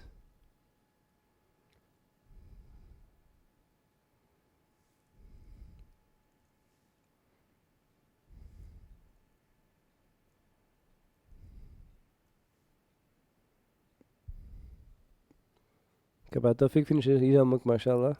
Anybody else did for homework? Brother Junaid says nope. Yes. Mashallah, Brother Junaid, you're very honest, eh? Mashallah. Brother Abbas says, Insha'Allah. What does that mean? It's a diplomatic no. Not yet. You have the page. Okay. So homework for those of you who have finished it is to finish this. It's going to be really like it's a good challenge for you. I'll give you some of the meanings quickly if you want to write it down quickly, so you don't have to look up dictionaries. They use dictionaries so much. Ba'atha, the first one, yab'athuna ba'atha.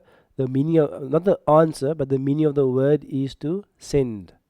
Send. You can discuss who sent, he sent, is sending, but it means send. Number 2, la'ana means curse. La'ana means curse. You can say who cursed, you can decide that. Next one, ja'ala naj'alu. Ja'ala means to make. Fataha, fataha, Next one, yajma'na. Jama'a means to gather. Jama'a means to gather. Next one, tasluhu. Salaha. Salaha means to make something right, to make something sound. Next one, tadhabuna. Dhahaba means to go. Ja'ala we did already, ba'atha we did already, fataha, salaha. Second last one here, tanfa'u. Nafa'a means to benefit. Nafa'a means to benefit. Last one there, kharaja means to exit or to leave. Yansuruna, you should know. Natruku, taraka means to leave. Taraka means to leave. Yahkumu, hakama means to judge. I hope you're writing this down fast enough. Yakhluduna, khalada means to live forever. Tasjudu, sajda means to prostrate. Yadhkurna, dhakara means to remember or to mention. Razaqna, razaqa means to provide.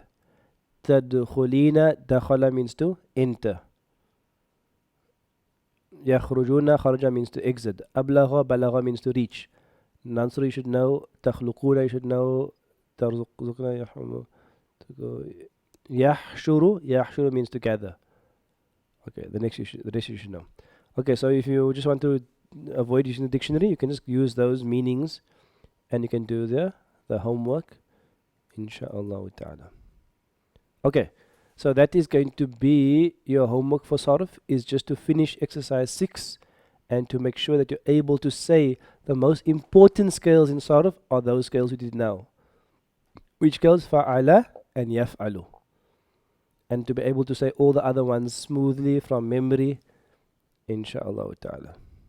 Okay, so I think we'll leave Sarf at that and we'll end your first year session. So just to the first years, alhamdulillah, so we've made the program different now with the online program, is that your Quran study is done at night.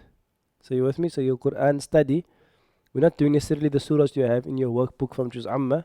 So we're doing one set of surahs for all the classes. So for first set of Dawraya, all classes we are doing Surah Al-Qamar, Surah Al-Hadid and Surah Al-Najm. I think Maulana Yazid is doing Surah Al-Najm on a Monday evening. And then Maulana Zakaria did this last night, mashallah, beautiful lesson. He did a lesson on Surah Al-Qamar. Not Qamar? No. Maulana Yazid was Najm. and then Maulana Zakaria, I think it was Hadid, and then tonight is Maulana Muhammad wa Suratul Qamar. So that's going to be your Quran study. Those three surahs are your Quran study. And then also on a Wednesday night, Maulana Abdullah is also doing Quran translation with Surah Al-Infitar as well as memorization. So you have 4 surahs that you're doing in the week. We urge you to not just listen to the talk, but actually bring your mushaf, bring some notes, and actually write the meanings in, write some notes in, and actually study the surah. So the surah becomes familiar to you. If you're only going to listen to the talk, you won't really internalize what you are learning. So you'll have to basically apply yourself for that. So that's going to be your Quran study session for all the years that we are doing. And then Maulana Mu'adh is doing on a Tuesday night, he's doing Ulumul Quran.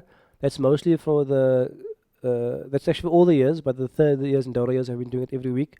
But now starting from the beginning for all the years, inshallah. And myself, I'm doing the names of Allah, which will also be doing a number of verses when doing the names of Allah, studying the Asma'ul Husna.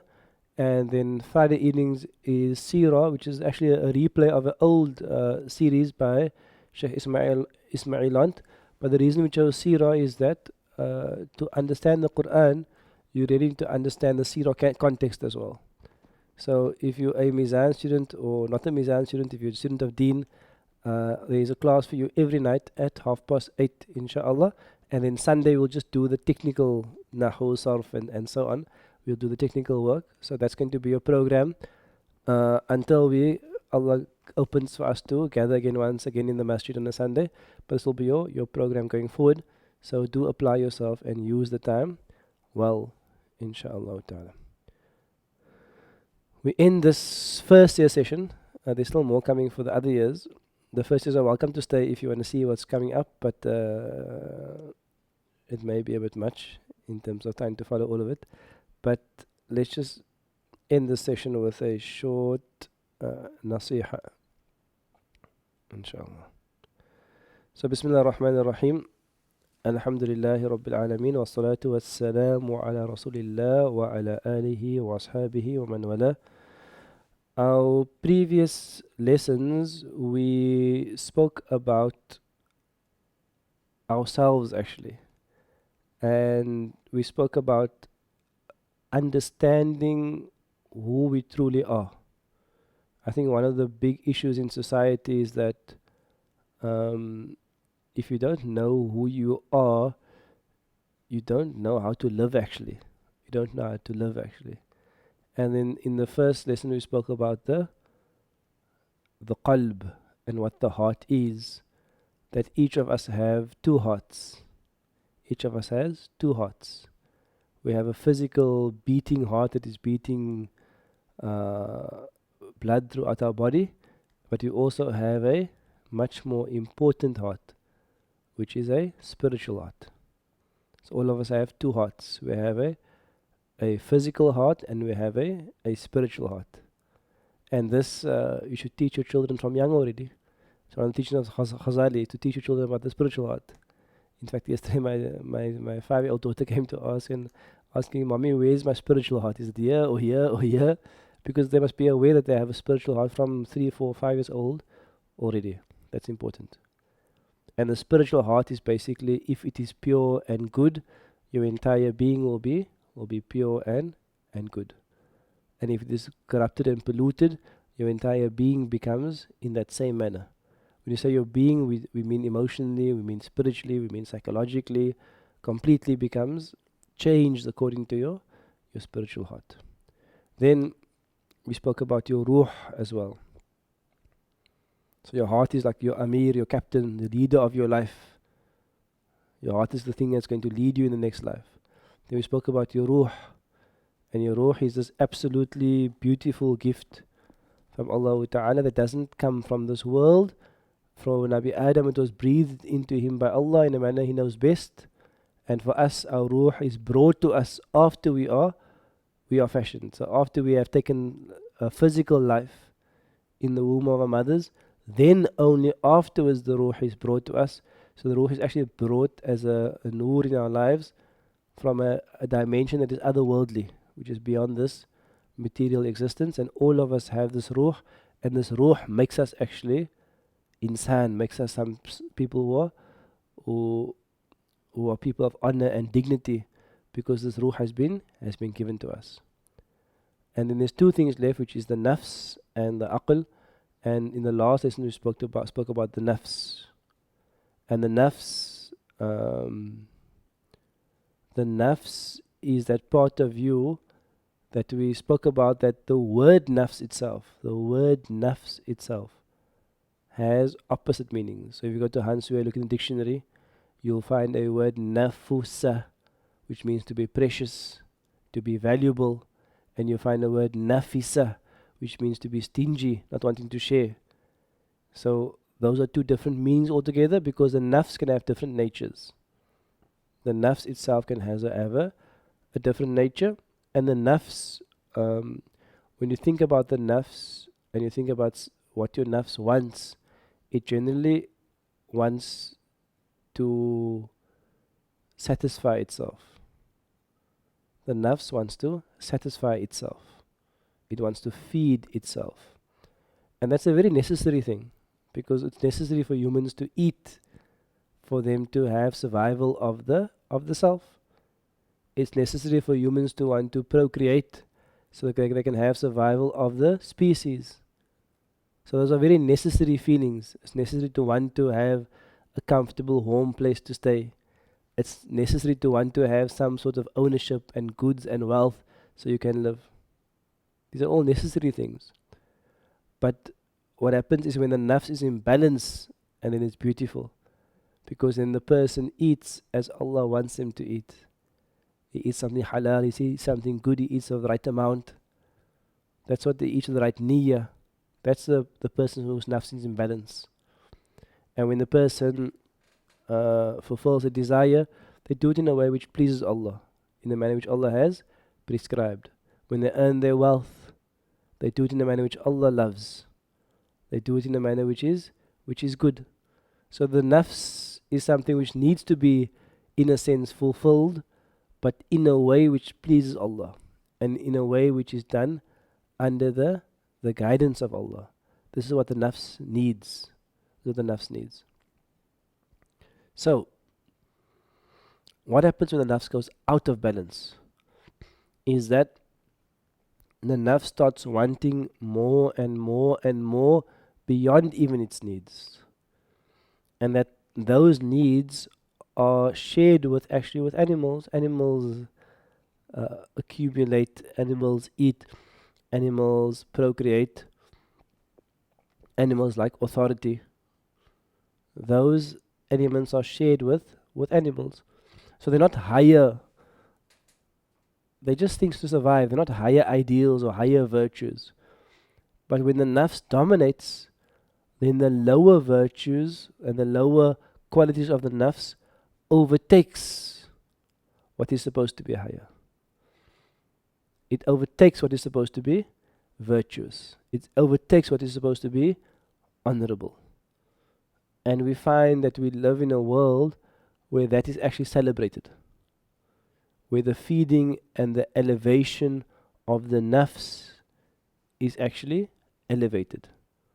And that is clear to see everywhere. If you go look in social media, look in movies, you look in what culture is being portrayed. It's all a nafsi culture. It's what you call a clay culture. Because those things of having provisions and procreation and power and wealth, those are things which belong to your clay body. It doesn't necessarily always feed your ruh, unless the intention is right. So those are going to be clay ideals, nafsi ideals. So now we find we have a strange world where a nafsi ideal, a low animal-like ideal, becomes the highest ideal. It becomes the highest ideal. It becomes the highest ideal to eat and to enjoy yourself in food. Where the sunnah of the Prophet ﷺ is amazing sunnah. The Prophet used to eat very little, and he never used to overly praise food, nor would he overly criticize food. He wouldn't criticize food, nor wouldn't he overly praise food. He just eat a little. That was his life. Because that's where food belongs. Yes, we enjoy eating, but it doesn't overtake us. The same with wealth. The Prophet had wealth, but he had a little bit of wealth. Enough to keep him going. And actually very much less than we have. So this was his balance, sallallahu alayhi wasallam, and he's very difficult to emulate his level of living, sallallahu alayhi wasallam. But this was the culture. But now it has become about the wealth, about the possession, about this fake ideals, these fake goals. And if you want a lesson on nafs, if you have a teenager, ask a teenager for their phone, if they'll give it to you, and then you open an app called Instagram, and then you just go down what you call the feed, and you look at what's actually being portrayed. And everything being portrayed there will be nafs. Unless you have a very pious teenager, mashallah, may Allah bless you and your children, and then they might have something good in there, inshallah. But the culture that is being kind of bombarded from a young age already is this type of culture. And sometimes it runs even into adulthood. So, why do I mention this now? We spoke about this with Shams, I'll leave it for now. Is that how do you get, what is the impact of this? So if you look at the scale on the screen here, let's assume that down is bad and up is good. As soon as you start pushing your nafs down, as soon as you start bringing your nafs under control, something else becomes elevated, and that is taqwa. That is your consciousness of Allah, your connectedness to Allah, your awareness of Allah. As soon as you push your nafs down and maintain it and suppress it and put it where it should be, you take control of it, immediately your taqwa goes up. As soon as you let your nafs be elevated and pushed up and dominated, it dominates your life and your decisions, then automatically you'll feel that your taqwa decreases. This is the nature of mankind. As soon as nafs goes up, taqwa goes down. And as soon as nafs goes down, taqwa goes up. Allah says in the Quran, وَأَمَّا مَنْ خَافَ مَقَامَ رَبِّهِ وَنَهَى النَّفْسَ عَنِ الْهَوَىٰ. As for the one that خَافَ مَقَامَ رَبِّهِ, he has fear of the position and the standing before his Lord. He fears that position of standing before his Lord and the station of Allah Ta'ala. So his taqwa is high. His consciousness is high. وَنَهَى النَّفْسَ عَنِ الْهَوَىٰ. And he prevents his nafsa, his soul, from hawa, from base desires, from meaningless desires. فَإِنَّ الْجَنَّةَ هِيَ الْمَأْوَى. And then paradise will be that person's abode. So can you see what's happening there? As soon as he elevates his consciousness of Allah and he controls his nafs, Allah himself is telling you that then paradise becomes that person's abode. So this is the challenge of our age. There's two great challenges of our age. The one great challenge is the challenge of all ages, which is the challenge of our nafs to bring it under control. It's a timeless human challenge. And the other challenge is the challenge of belief and ideology and thoughts. Those are the two main challenges of our age. Do people believe and think correctly, number one? And if they believe and think correctly, are they able to carry out that belief and that thought? And if you combine those two, you get what Allah says, إِنَّ الَّذِينَ آمَنُوا, those who have faith, those who believe, وَعَمِلُوا الصَّالِحَاتِ, and their actions are sound and good and righteous. They're not nafs dominated. And then you get someone who is a person of paradise. May Allah make us that person. So how do we control this? How do we bring our nafs under control And the ulama of nufus, of nafs, they will tell you that there are two ways. The one way is that you have to contradict your nafs. You have to contradict your nafs. In Arabic, contradict means mukhalafa. You have to make mukhalafa of your nafs. You have to go against what it wants. Your nafs wants something, you tell your nafs, no, you can't have it. Your nafs craves something, you say, no, you can't, you had enough. You can't have more. You've had enough. And the other thing you have to do with your nafs is you have to exert and push yourself. And that is called mujahada, from the word jihad, from juhud, which means to struggle or to strive and to exert yourself. You have to make mujahada. If you do these two things, mukhalafa, which means you don't give in to your desires every time they want to pop up, and you make mujahada and you strive against them, and then you bring your nafs under control. And I think I did mention in class that in Ramadan we do both. And Ramadan, if you're going to come to Ramadan, what is the purpose? The purpose of Ramadan is لَعَلَّكُمْ تَتَّقُونَ. لَعَلَّكُمْ, that taqwa scale must be pushed up. That's the purpose of Ramadan, is the taqwa side must be pushed up. So if the taqwa side of Ramadan must be pushed up, what side has to be pulled down? The nafs side. If the taqwa side has to be pushed up, what has to be pulled down? The nafs side has to be brought into control, because as soon as you bring the nafs into control, the taqwa is going to move up. So Allah Himself designed Ramadan. And Allah Himself designed in Ramadan that you will make mukhalafa. That you yourself will make mukhalafa, and you'll make it willingly and happily for even those things which are normal for you. To have a glass of water is normal, but you'll make mukhalafa even of a glass of water. You'll make mukhalafa even of a morsel of food. You'll make mukhalafa of your desires. And often you'll make your mukhalafa of your desire to sleep as well in Ramadan, because it's such a busy month as well. So Allah designed mukhalafa in Ramadan so you can bring your nafs into control, so you can say no to your nafs, so your taqwa can elevate. Then in addition, Allah also gives you mujahada. Allah gives you mujahada in Ramadan. How does Allah do that? Allah speaks about, or the Prophet will speak about praying at night, the Taraweeh, praying at night, the Qiyamul Layl. And Allah will speak about and the Prophet will speak about the multitude of reward in Ramadan for anything. So meaning what? If the reward is multiplied, Allah wants you to do more and to exert yourself. And then the Prophet saying, I want you to exert yourself even more. Even more when it comes to the last 10 days of Ramadan. I want you to cut everything off and make total mukhalafa. Make mukhalafa of your house, of your family, of everything.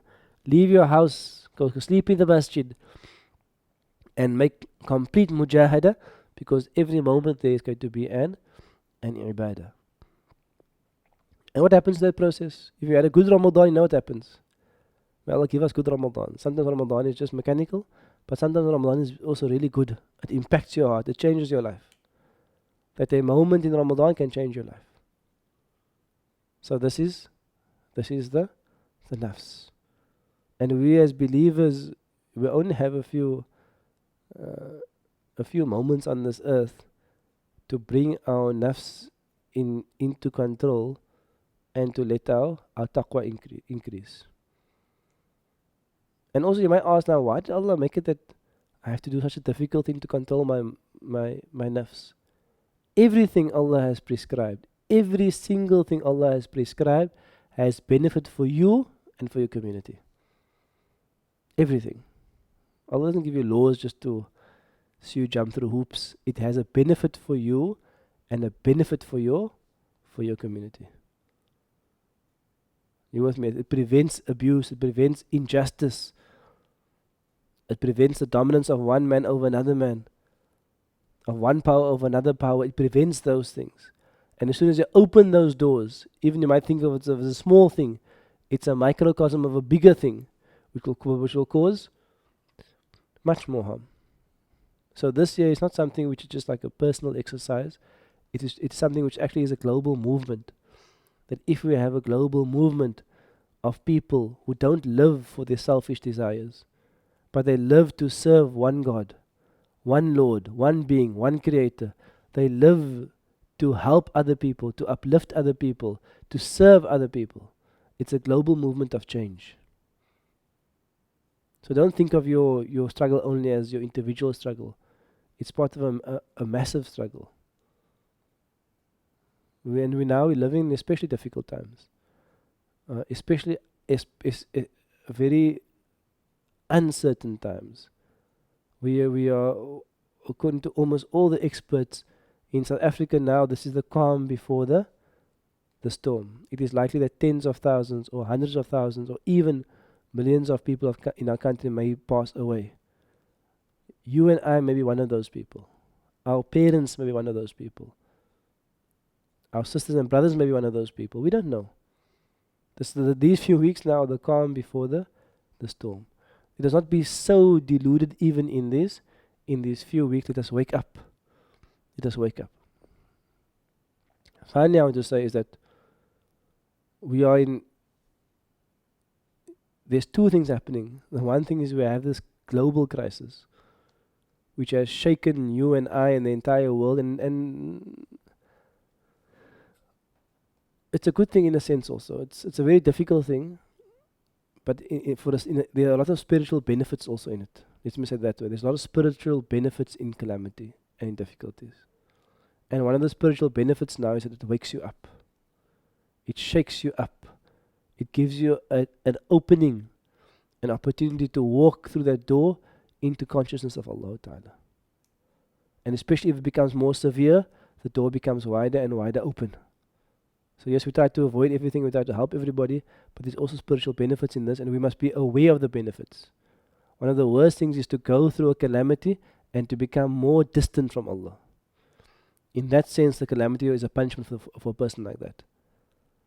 And someone who goes through a calamity and they become closer to Allah, they have more sabr, that calamity for that person was a test, and from that test they received a blessing.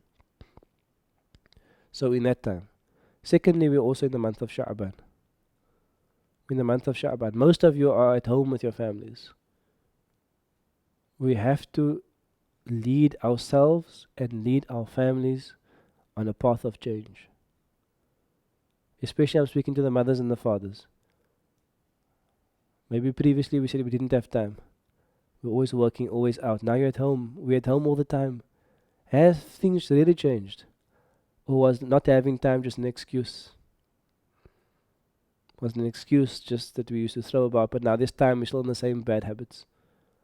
Now is a golden, beautiful opportunity for you and I to change ourselves. Why? Because number one, we're going through an existential crisis at the moment.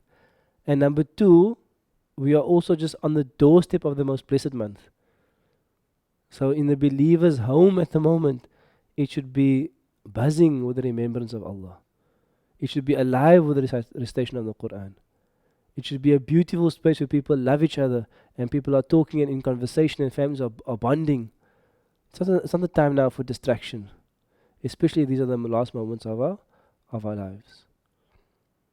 So my advice to myself and to all of you as families is have a plan for Sha'ban. And sometimes it's simple things. It's just you and your family praying maybe even one salah together, and you pray Maghrib together, for example, and you read some Quran and make some dhikr after Maghrib. You pray Isha and you learn something after Isha. There's so many classes happening, and that's a good day. A good day where your family prayed together, they made dhikr together, they read Quran together, and they learned together. That's a day that pleases Allah. It doesn't have to be big things and exhausting things, but have a spiritual schedule every day. So you have to have a Sha'ban and Ramadan plan. And what your Sha'ban and Ramadan plan is going to be? It's going to be mukhalafa and mujahada. What am I going to do to remove some of the bad habits of my life? To remove those things which are not good for me. And what am I going to do that's going to bring me closer to Allah, even if it's difficult initially? The thing about mujahada, it's difficult initially, but afterwards it becomes beautiful. I'll end with this, and this saying has always always inspired me. And the saying is that such a beautiful story. I actually quote it quite often. Was that one day there was a man who wanted to pray Qiyamul Layl, and it's difficult to pray. I mean, Fajr is difficult already. What about Qiyamul Layl? So wake up before Fajr. But he had a niyyah to pray Qiyamul Layl. And he said, I struggled with it for 40 days. In other words, in 40 days, it wasn't a pleasure. It wasn't something which was nice and wholesome and spiritual. It was a struggle. Your body wants to sleep, you want to rest, you're not used to praying. He says, I struggled with it for 40 days, and afterwards I tasted its sweetness for 40 years. I struggled with it for 40 days, and after that I tasted its sweetness for 40 years. So this is the path. The path is weaning this baby of a nafs of its normal pleasures, which it gets distracted by every single day, and attaching this baby of a nafs to something which Allah loves and which it loves, but it's going to struggle with. And if you do it long enough, it will become beloved to you. If you do what is beautiful and good for you long enough, you will become attached to it. But the process is not easy. So don't try for 1, 2, 3 days and give up. The path to Allah is a path to Allah. You have to walk it. You have to strive and sometimes struggle and fight and push yourself to get there. So have a Sha'ban plan. Have a Sha'ban Quran plan. I'm going to read 1 page a day or 2 pages a day. Have a Sha'ban dhikr plan. I'm going to read my morning du'as, my evening du'as, my istighfar, my salawat, my la ilaha illallahs every day. Have a Sha'ban spending plan. I'm going to give so much in sadaqah. Have a Sha'ban learning plan. I'm going to study so much every week. 2 classes, 3 classes, 4 classes, 10 classes a week. Whatever you're going to do. Have a Sha'ban family plan. We're going to eat together every night. We're not going to watch TV as a family. We're going to put the TV off and talk. Subhanallah. Take your family to Allah. Lead your family to Allah. And I guarantee you, when you do the right thing, eventually your children will just go. They'll just go where you go. Initially they might resist, but eventually they will go where you go. So I ask you for your du'as, and I make du'a for you also. Allah must bless your families and protect your families through these difficult times. But these difficult times are a door of rahmah that's open. A door of maghfirah has been opened. That the forgiveness of Allah is present in calamities. That the mercy of Allah is present in calamities. Allah wants to see that you are turning towards Him. So may we all turn ourselves and our lives and our families towards Allah. May He accept whatever little we do, even though it's insufficient and not done properly at all. May He overlook our abundance of sins and shortcomings. May Allah cleanse our hearts, and may Allah grant us entry into eternal paradise. Allahu wa Ameen. Assalamu alaikum wa rahmatullahi wa barakatuh. Alhamdulillah, we'll have just a 2-minute break, inshallah ta'ala, and then we'll carry on with the program, inshallah.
Okay, Bismillah ar-Rahman ar-Rahim.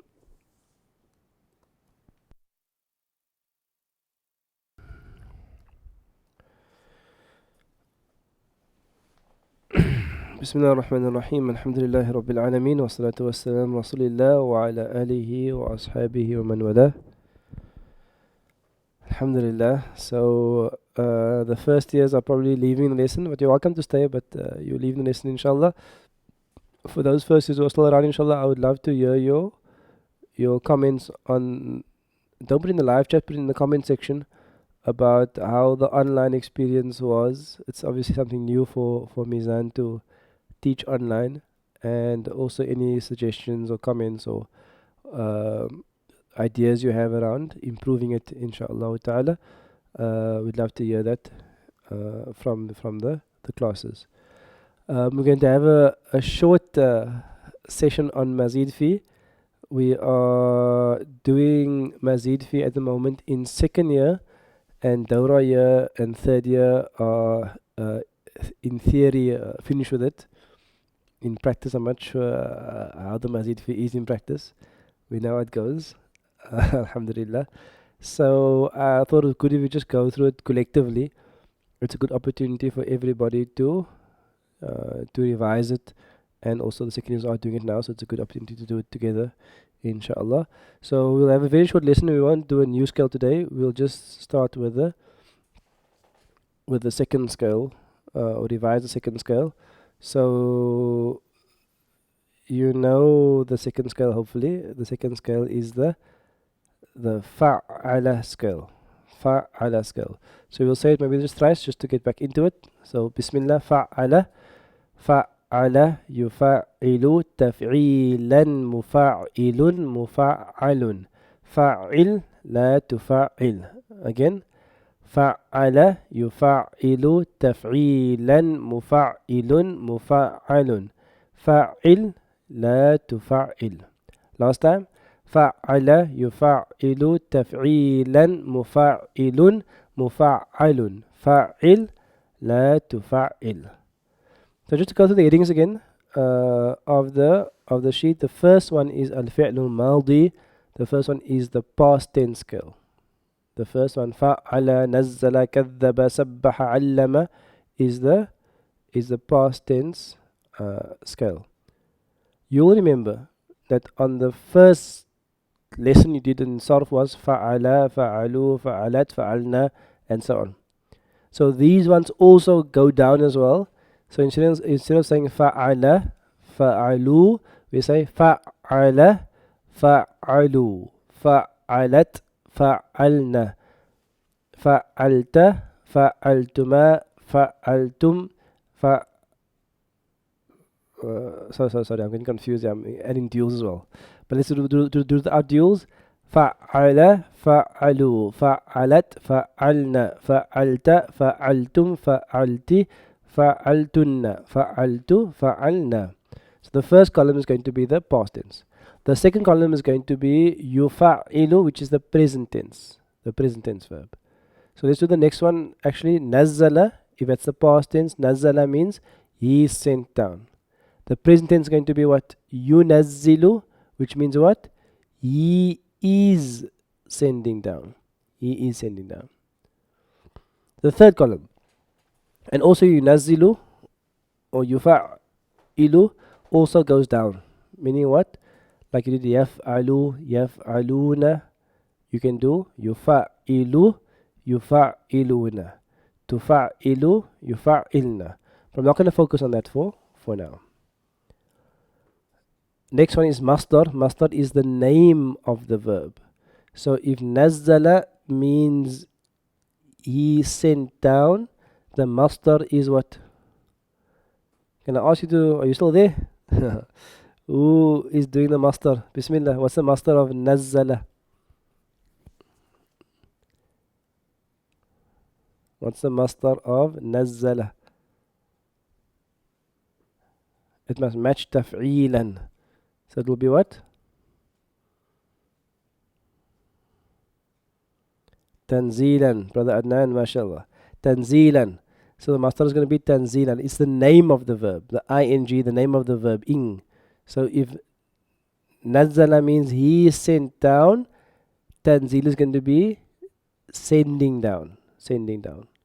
The next heading number 1, 2, 3, 4, is Ismul Fa'il, is the name of the person or being that does the verb. It's the name of the doer. So Nazzala means he is sent down. What is Munazzilun? Munazzilun. What's the translation of that? Munazzilun.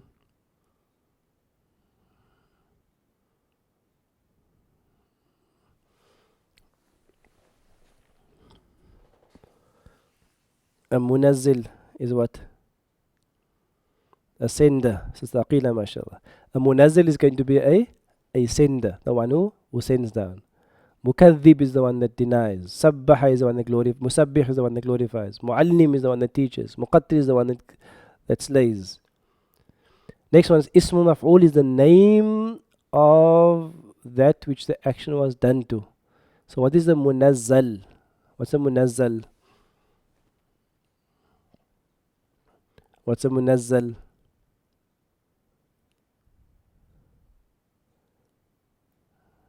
What's a munazzal? Munazzil is the sender down. What's a munazzal? It's that, brother again, mashallah. It is that which is sent down. So if Allah sent down the Quran, Allah would be the munazzil and the Quran would be the munazzal.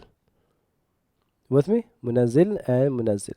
Last two columns are al-amr is going to be the command, which is going to be fa'il. So nazzil means send down, bashir means give glad tidings, sabbih means glorify, and the last column is going to be nahi. It's going to be the prohibition, which means don't. So if you're doing mazid fi, there's a few things. You must obviously know what the column headings mean. So hopefully you know what the column headings mean. I think we've done all the classes many times, but you must know what the column headings mean. Number 2 is that you have to be able to read it across fluently. Because if you're going to come across a word like musabbah, your mind must be able to say, okay, musabbah, it must be from sabbaha, yusabbihu, tasbihan. Sabbaha means to glorify. So musabbih is the glorifier, and musabbah is that which is glorified.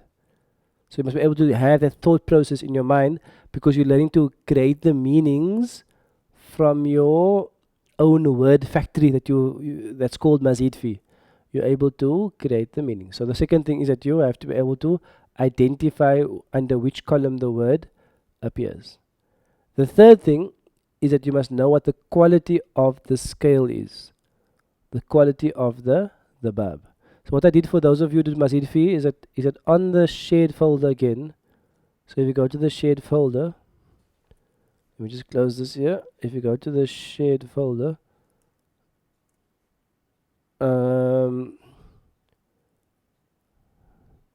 you'll see this. You can see on the screen here. It says QA Sarf 2 Mazid Fi explanation. That one there. So if you open this document is an extract from a book. I think the book is called Arabic to the Quran, or learning Arabic language of the Quran. So I had meant to make notes on this one day, but let's just take it from the book now. It's easier. So what they have here is a trilateral derived verb, which is al-fi'lul al-mazidu al-thulathi. Don't worry about the name for now. What is useful about this book is that it will tell you there are 15 forms, of which we do 10, and then it will go through each form. So on page number, the third page here, you can see it says a form on top. Then it says fa'ala, form number 2. Form number 2. Don't worry about their table, because their table is obviously the same contents, but the sequence is different, so it's going to confuse you. Don't worry about their table. What is very useful is to look at the points to note. The points to note gives you the quality of each of these babs. Second bab, third bab, fourth bab. So you can see under the first point to note, it says number 1, some words of this form have a causative meaning. For example, alima means to know. If I say alima rajulu, it means the man knew. The man knew. Alima rajulu, the man knew. Alima means to know, to have knowledge. Allama on the second verb means has a causative meaning. Like we say in class, it's causation. It means that allama rajul means the man caused knowledge into someone else. In other words, the man taught. It means to teach, to cause someone else to know. So it's the first one of the meanings. Let's go to the next one, next page.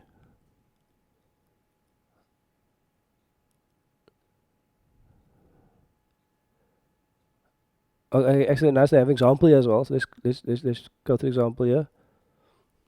Allah Ta'ala says, وَعَلَّمَ آدَمَ الْأَسْمَاءَ كُلَّهَا وَعَلَّمَ. So علم is to cause knowledge. The doer for علم is inside is the who are referring to Allah. And he, Allah, he caused knowledge or he taught آدم مفعول به.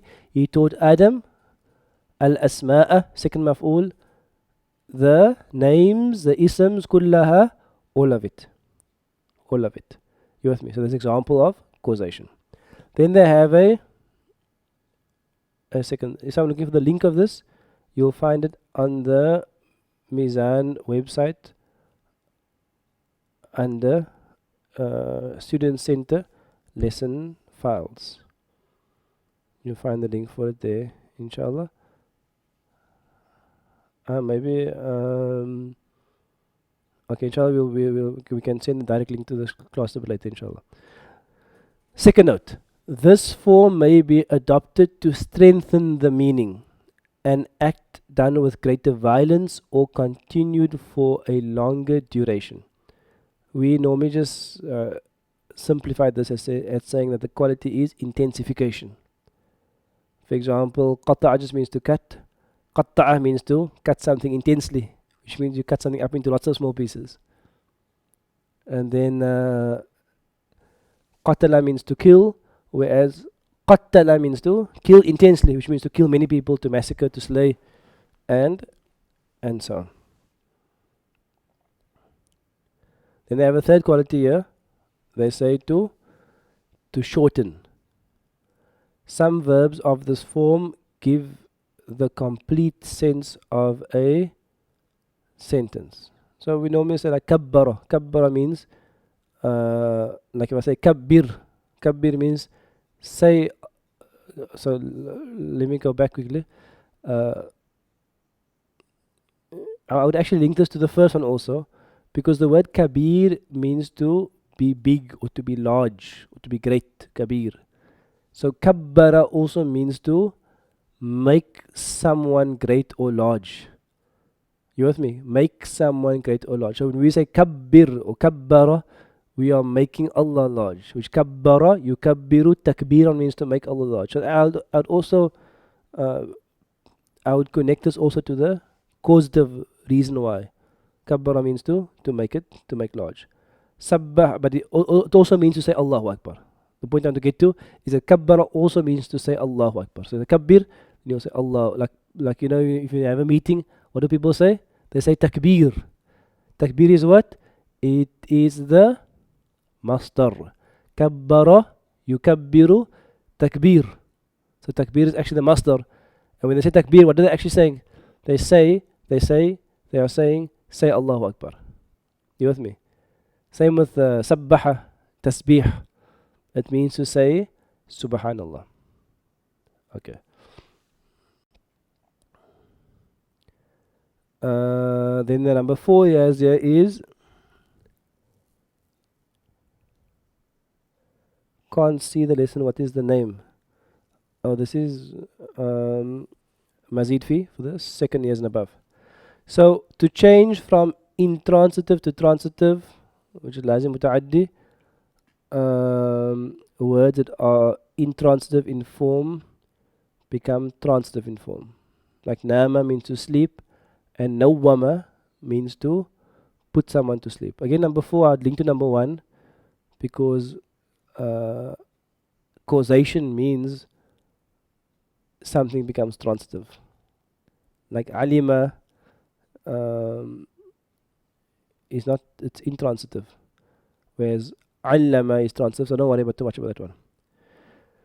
And then number 5, same meaning as in trilateral, meaning what? The same meaning as the first bab. So he says that badala means to change, and baddala means also to change. Sure, yes, quite a few here. Number 6, number 7, number 8. Okay, so these are all of these are just are different qualities of the second verb. We generally simplify them. Some verbs in this form are made from nouns. So hawwada, they say it's from the word Yahudi. Yahudi means a Jew, so they take that word and they make hawwada, which means to become Jewish. A Nasrani is a Christian, so Nasra means to make someone a Christian. For me, that's also part of causation. Next one, number 7, is a totally new meaning, which is very common. Like sakhira means to mock, but sakhara means to bring something under control or to subjugate. Allah says, Subhanalladhi sakhara lana hadha. Glory be to the one that has put this under our control. Salah on the first part means to roast, and Salah means to pray. Kalima means to injure, and Kallama means to speak. Sometimes it's a new meaning, but sometimes if you look deeply, you might also find connections that are not immediately obvious. Okay, so I think that's all the notes. So the reason I wanted to just share this with you, it's a useful resource for you to deepen your knowledge on each of the babs. So I think if homework, if you can read the form 2, and then next week inshallah we'll start with the form 3. So you can read the form 2 with this, you can start with the form 3. So homework for all of you actually, this year is on the shared drive, and some of you should have done it before, is for you to write out these scales, to be able to say these scales smoothly and with translation, both sides inshallah, both sides. So let's go to translation quickly.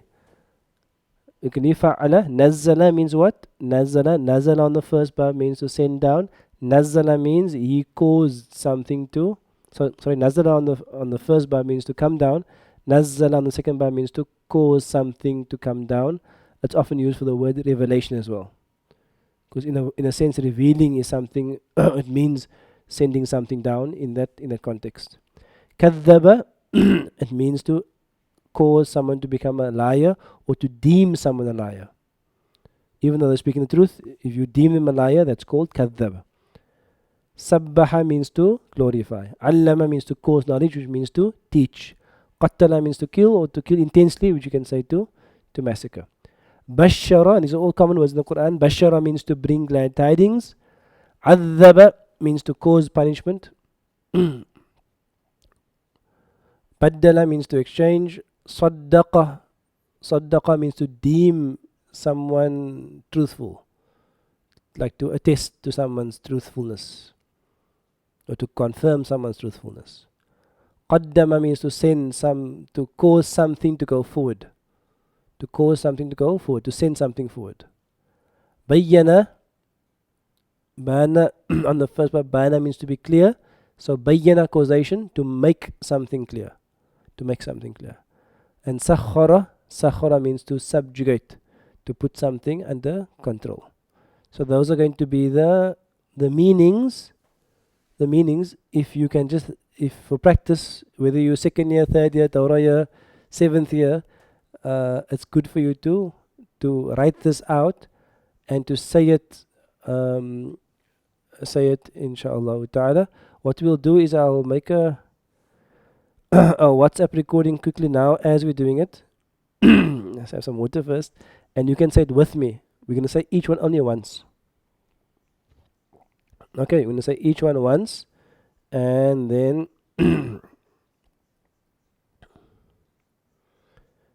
and then you can practice inshallah. So Bismillah ar-Rahman ar-Rahim. Mazid fi second bab, fa'ala. فعل يفعل تفعيلا مفعل مفعل فعل لا تفعل نزل نزل ينزل تنزيلا منزل منزل نزل لا تنزل كذب كذب يكذب تكذيبا مكذب مكذب كذب لا تكذب سبح سبح يسبح تسبيحا مسبح مسبح سبح لا تسبح علم علم يعلم تعليما معلم معلم علم لا تعلم قتل قتل يقتل تقتيلا مقتل مقتل قتل لا تقتل بشر بشر يبشر تبشيرا مبشر مبشر بشر لا تبشر عذب عذب يعذب تعذيبا معذب معذب عذب لا تعذب بدل بدل يبدل تبديلا مبدل مبدل بدل لا تبدل صدق صدق يصدق تصديقا مصدق مصدق صدق لا تصدق قدم قدم يقدم تقديما مقدم مقدم قدم لا تقدم بين بين يبين تبيينا مبين مبين بين لا تبين سخر سخر يسخر تسخيرا مسخر مسخر سخر لا تسخر. Okay, inshallah you will receive that shortly in your WhatsApp. It's for you to practice. Just if you missed Mazid for the first time, now Allah give you opportunity now to do it the second time. Is take this time to practice it, to say it smoothly. Your final piece of homework for Mazid fee is again on the drive. I hope you're all managing to find the drive, inshallah. Is this QA Sarf 2 Mazid fihi from the Quran. So if you haven't done this before, I would advise that you do it, inshallah. So this year is a number of verses from the Quran with the actual second Bab Mazid fi in it. It has second Bab Mazid fi in it. For example, here we have the verb يذبحون. Okay, I'm blocking that one there. Next to number 2, وظللنا ظللنا ظللنا is, okay, there's يذبحون. ظللنا is second bab. يذبحون second bab. محرم second bab. كذبتم second bab. So all the words in bold are second bab. Your task, your homework here is obviously bab is all going to be bab number 2. نوع means is يذبحون فعل ماضي فعل مضاري مصدر أمر. What is it exactly? You can write that in under نوع. So for يذبحون, what is it? Can someone answer me? يذبحون, is it ماضي مضاري مصدر أمر نهي اسم فاعل اسم مفعول?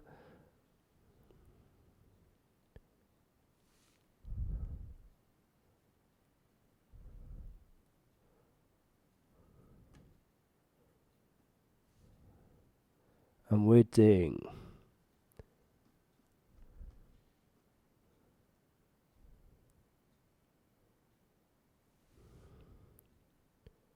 It's a present tense, mashallah, mudari, good. So you can write there, mudari. And then finally you write in the translation. I don't expect to write the translation of the whole phrase or ayah, just the translation of the individual word. The individual word. And where do you find the word? Where do you find it? You go to your dictionary.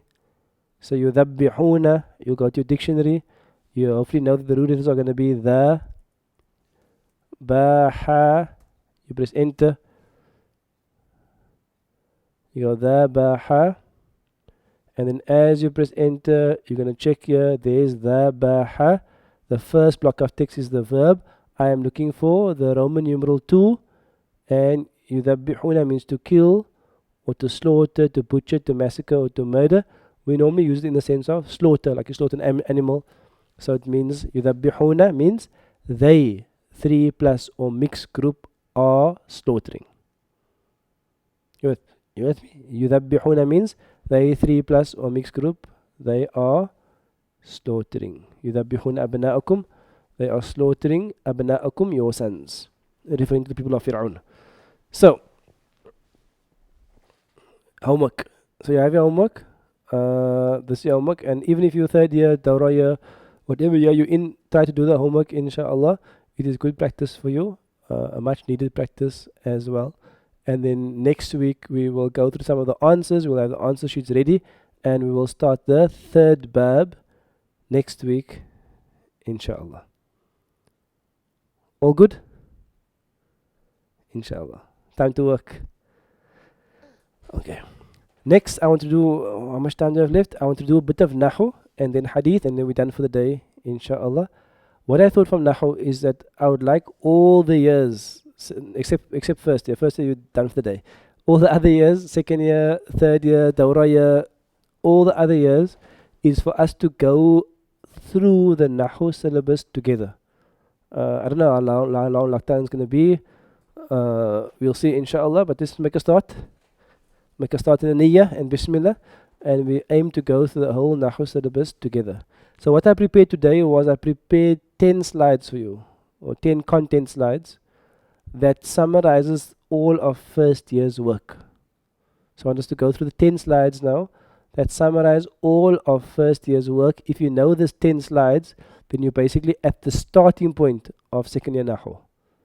You with me? If you know the 10 slides, you're at the starting point of second year Nahu. Let me just open it.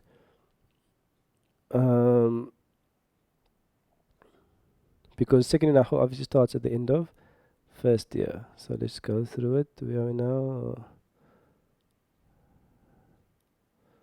Okay, I think I had to open here.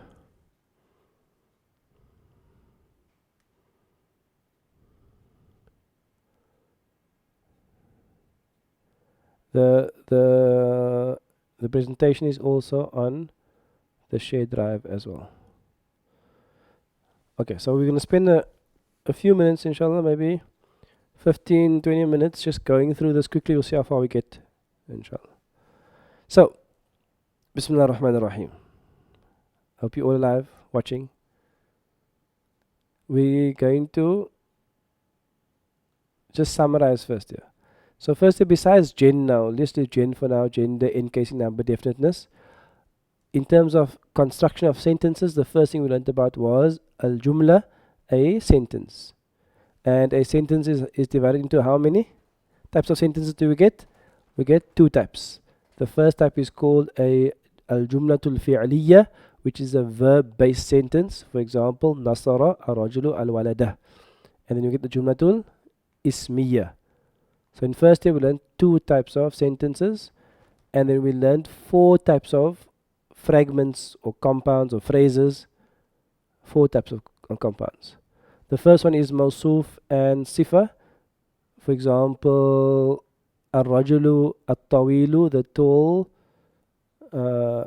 tall man, which is a adjectival phrase.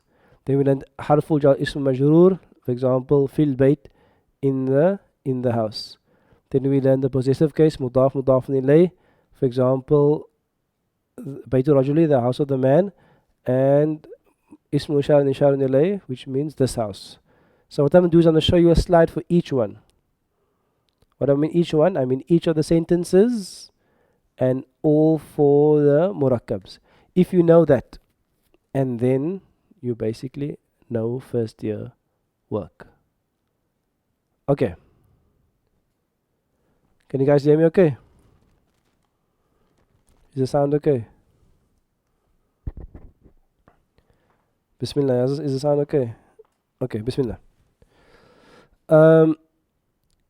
So where are we now? So the first one I'm going to do is al-jumlatul fi'liyya, the verb-based sentence. So very simply, just a quick summary. Example, Nasara al-Muslimu al-Taliba. Translation? Translation quickly.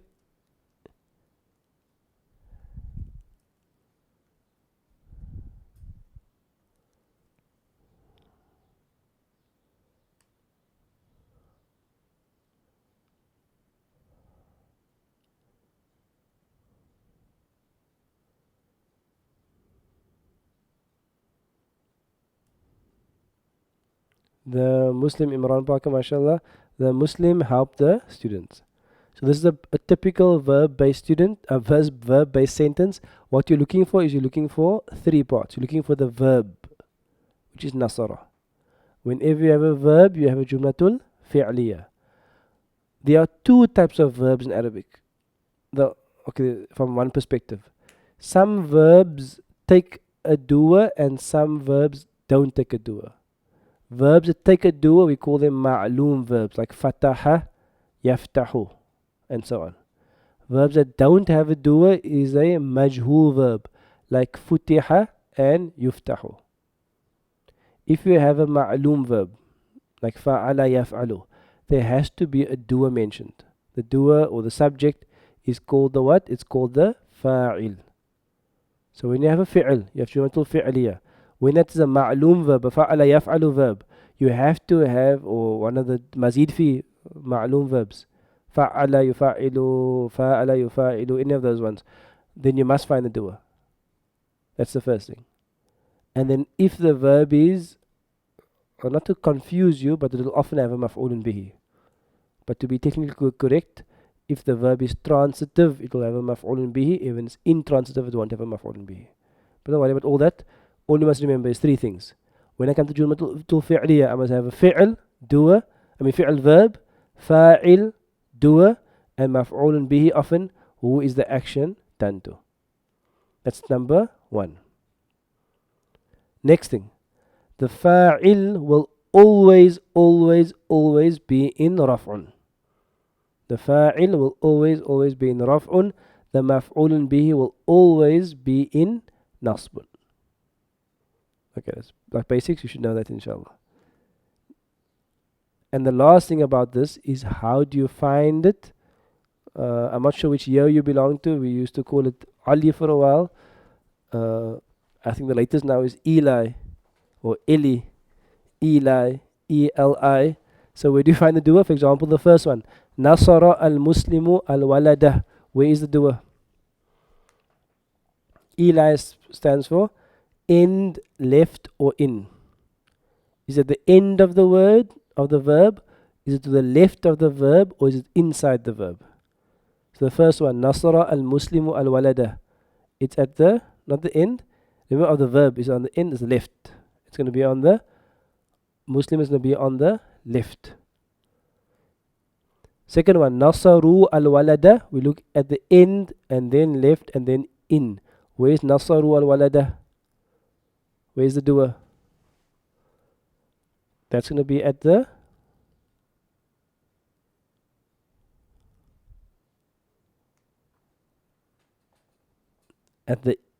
end. Okay, not inside, at the end. So what does end mean? It means that at the end of the verb, you can see something attached to it. You can see something present. For example, nasarta, nasartum, nasarti, nasartunna, or tansurina, or yansurna, or tansuruna. There's something at the end of the verb that tells you who is doing it. For example, nasaru, the fact that there's a ru, a u part there, it tells me that this action is being done by a group of 3 plus males, or mixed group. That tells me there. I can't see it from the noon, or from the sad, or from the ra. I see it at the end from the waw and the alif part. That tells me who is doing the action. So then it's going to be at the end. And the final one, the third one here, is going to be Nasara al-Walada. If I look at the end of number 3 here, Nasara, I see nothing there. There's no Nasarta or Tum or Nasaru. I look to the left, I see nothing in the Raf'un. If I can't find left or end, it must be inside, it must be implied, the huwa must be implied inside. Okay, so that's the summary of Jumlatul Fi'liya. If you can remember those two things, Fi'l Fa'il Maf'ulun Bihi, and if I want to find the doer, I must look end, left, inside. And that's it. That's basically the essence of Jumlatul Fi'liya lesson. Next one is going to be Jumlatul Ismiya. Jumlatul Ismiya is probably the most difficult of all the concepts, especially as you get to second, third year, because then we expand on it and it becomes a delayed mubtada and becomes different types of khabar and becomes a bit complicated. But on the basic level, Jumatul Ismiya, we translate as a noun-based sentence. It's a noun-based sentence where we have a focus. Like for example, the example on the screen is ar-rajulu tawilun, the man is tall. I have the focus of the sentence, which is ar-rajulu, and then I have news about the focus. What's the news about the man? That he is tall.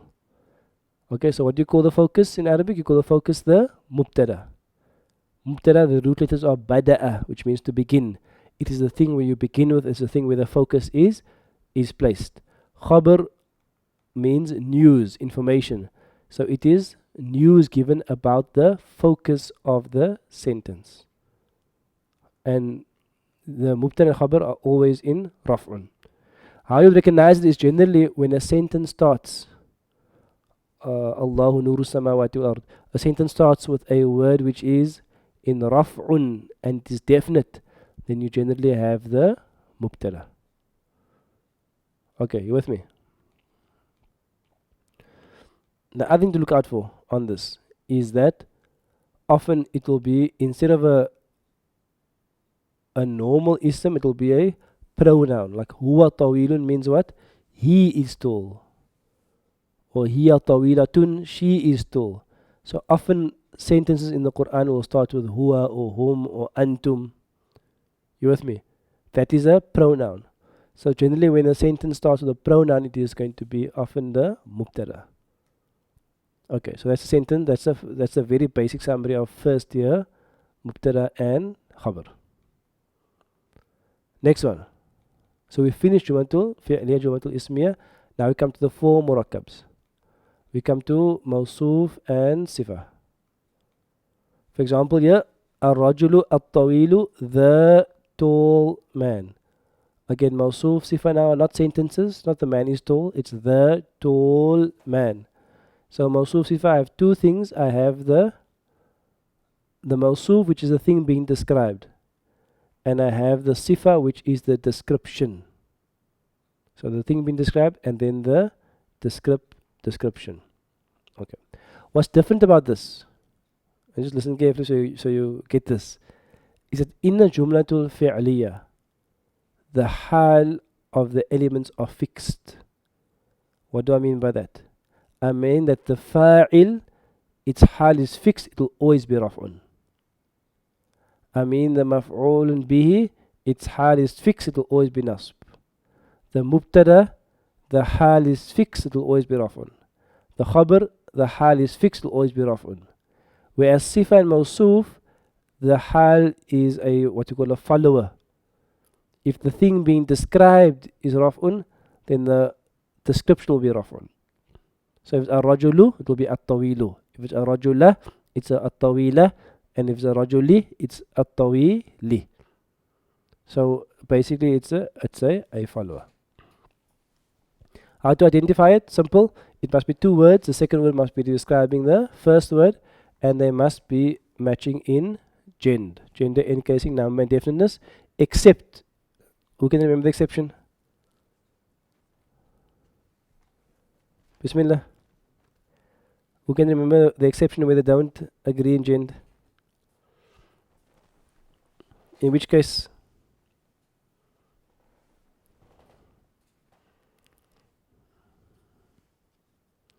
When does the mawsuf not agree with the gender of a sifa?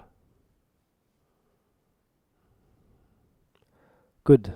Sister Sajida. When it comes to the plural of a non-human thing. There was the exception to the rule. When I have a non-human thing, for example, I have aqlam, which means pens, or I have bayut, which means houses, or I have ayat, which means verses. If I'm describing those things, then I'll generally use a single feminine. Single feminine. Like for example, if I had to say big houses, big means kabir, houses means bayut. How do I say big houses?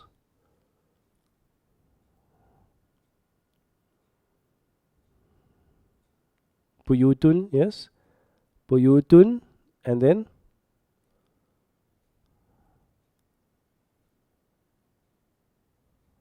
I would say buyutun kabiratun.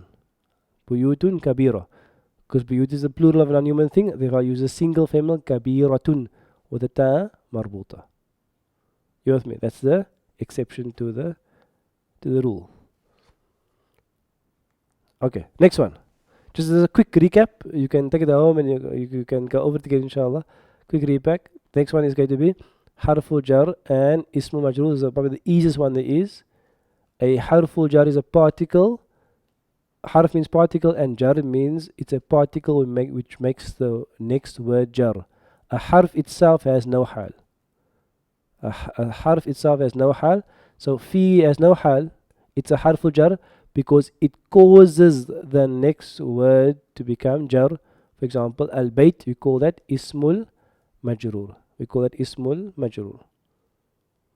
And all you have to do is you have to memorize bita walika, fi ala, min ila an, hatta, and those are the huruful jar. It's an easy one to remember. Next one is going to be mudaf and mudafun ilay. So again, let me just go back quickly. The ismul majrur, the hal is fixed. The ismul majrur, the hal is fixed. It's always jar. Next one. Mudaf and mudafun ilay. So if we look at the example first. Kitabur rajuli. Can someone translate for me? Bismillah. Kitabur rajuli. Who wants to translate?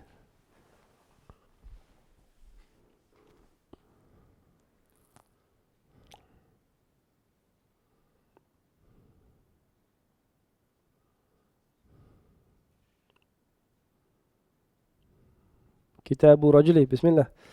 Okay, I have delay here, so it sounds like it's taking long, but it's just getting delayed. The book of the man or the man's book. Both are fine. The book of the man or the man's book. But we will use the first one, the book of the man. So this construction is the something of something where you're attributing the first thing to the second thing. I'm attributing. So mudaf literally means that which is attributed. So what is attributed here? The kitab, the book is attributed, and mudafun ilayhi means mudaf, that which is attributed ilayhi, to it. So what's been attributed to what here? The book is being attributed to the man. Therefore add the before mudaf and add an of afterwards, the book of the man. Something to take note about this is that the mudaf is always definite even though it will not have an al.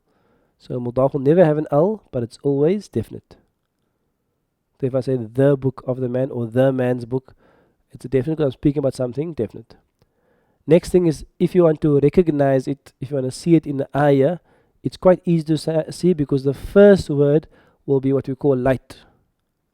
Meaning what? It's a word that normally should have a tanween and doesn't have a tanween. Or normally should have an una, but then the meme has been dropped. If I give you an example, if I say the Muslims of the city, think about it. The Muslims of the city.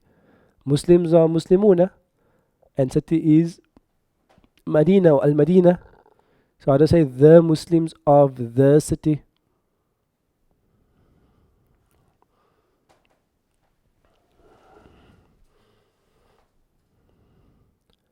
I will drop the noon of Muslimuna. I'll say Muslimu al-Madinati.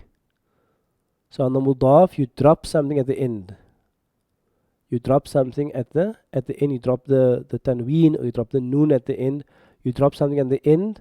So therefore we call that light. No al and something missing at the end. And the second word will always be in jar, and that's how you recognize it. That's how you recognize it. The book of the man.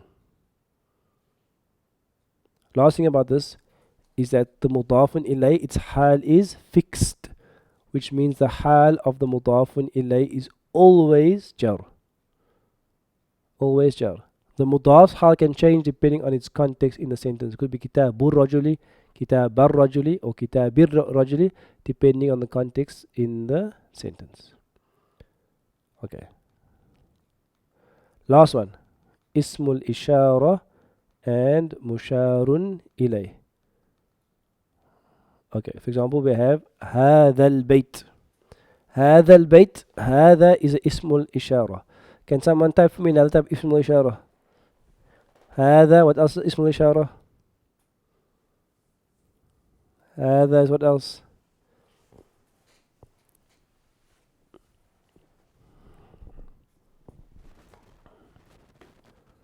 What other types of اسم الإشارة do you have examples of it? ذلك good. No, الذي is اسم الموصول. What else? اسم الإشارة هذا. What's the feminine of هذا? هذا means this male thing. What's the feminine of هذا? هذه good. هذه is the feminine. And then ذلك is the masculine of that. What's the feminine of that good? None. It is تلك. So let's go through the list again. هذا, هذه, ذلك, تلك, هؤلاء, أولئك. We will get to it now inshallah. So هذا means this. So هذا البيت means this house. So listen carefully. This construction only applies if we have an ismul ishara. هذا, هذه, ذلك, تلك, هؤلاء, أولئك. And the next word is definite. The next word you can see al-bayt is definite. Then you have this construction.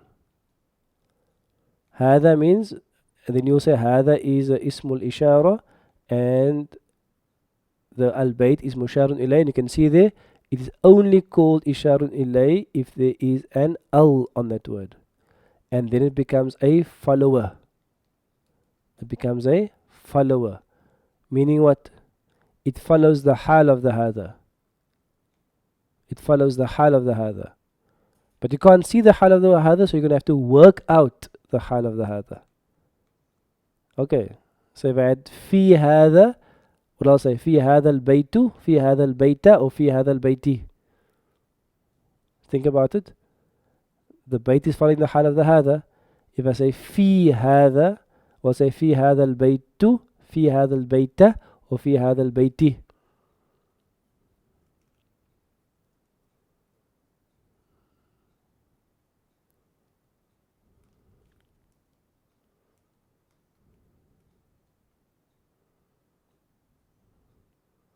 I've got to actually tell everybody to go on the live chat on YouTube. For those who are not on there, we're answering on there mostly.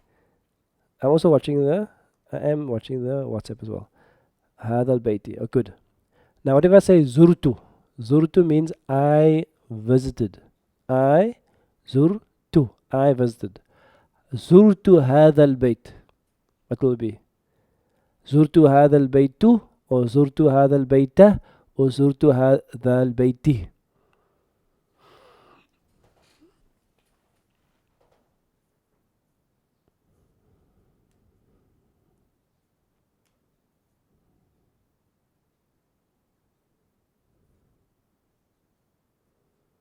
Good. Why? Because the هذا there is going to be the مفعول به. زرت, I visited. What I visited? هذا, this. This what? This house. So therefore it's going to be a follower. Okay, good. Let's just say the six quickly all together. هذا, هذه, ذلك, تلك, هؤلاء, أولئك. Again. هذا, هذه, ذلك, تلك, هؤلاء, أولئك.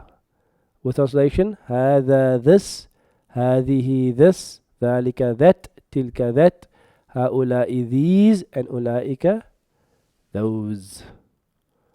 And also take note that sometimes هذه and tilka will also mean these and those if they're referring to the plural of a non-human thing, but that you don't have to worry about too much now. Last thing you didn't first, and this is the last slide for Nahu. I know your brains are probably buzzing. Is damir, damair. All is a big busy slide. Let me just remove myself from the slide quickly. It's a big busy slide, but let's just do the pronouns quickly. We'll do it collectively. Huwa. Bismillah. Huwa, hum. Hiya, hunna, anta, antum, anti, antunna, ana, nahnu. We're doing the munfasil, the second column there. Huwa. Bismillah. Huwa, hum, hiya, hunna, anta, antum, anti, antunna, ana, nahnu. So all of that is a pronoun which is detached. It's not attached to the next word. The word after is not attached to.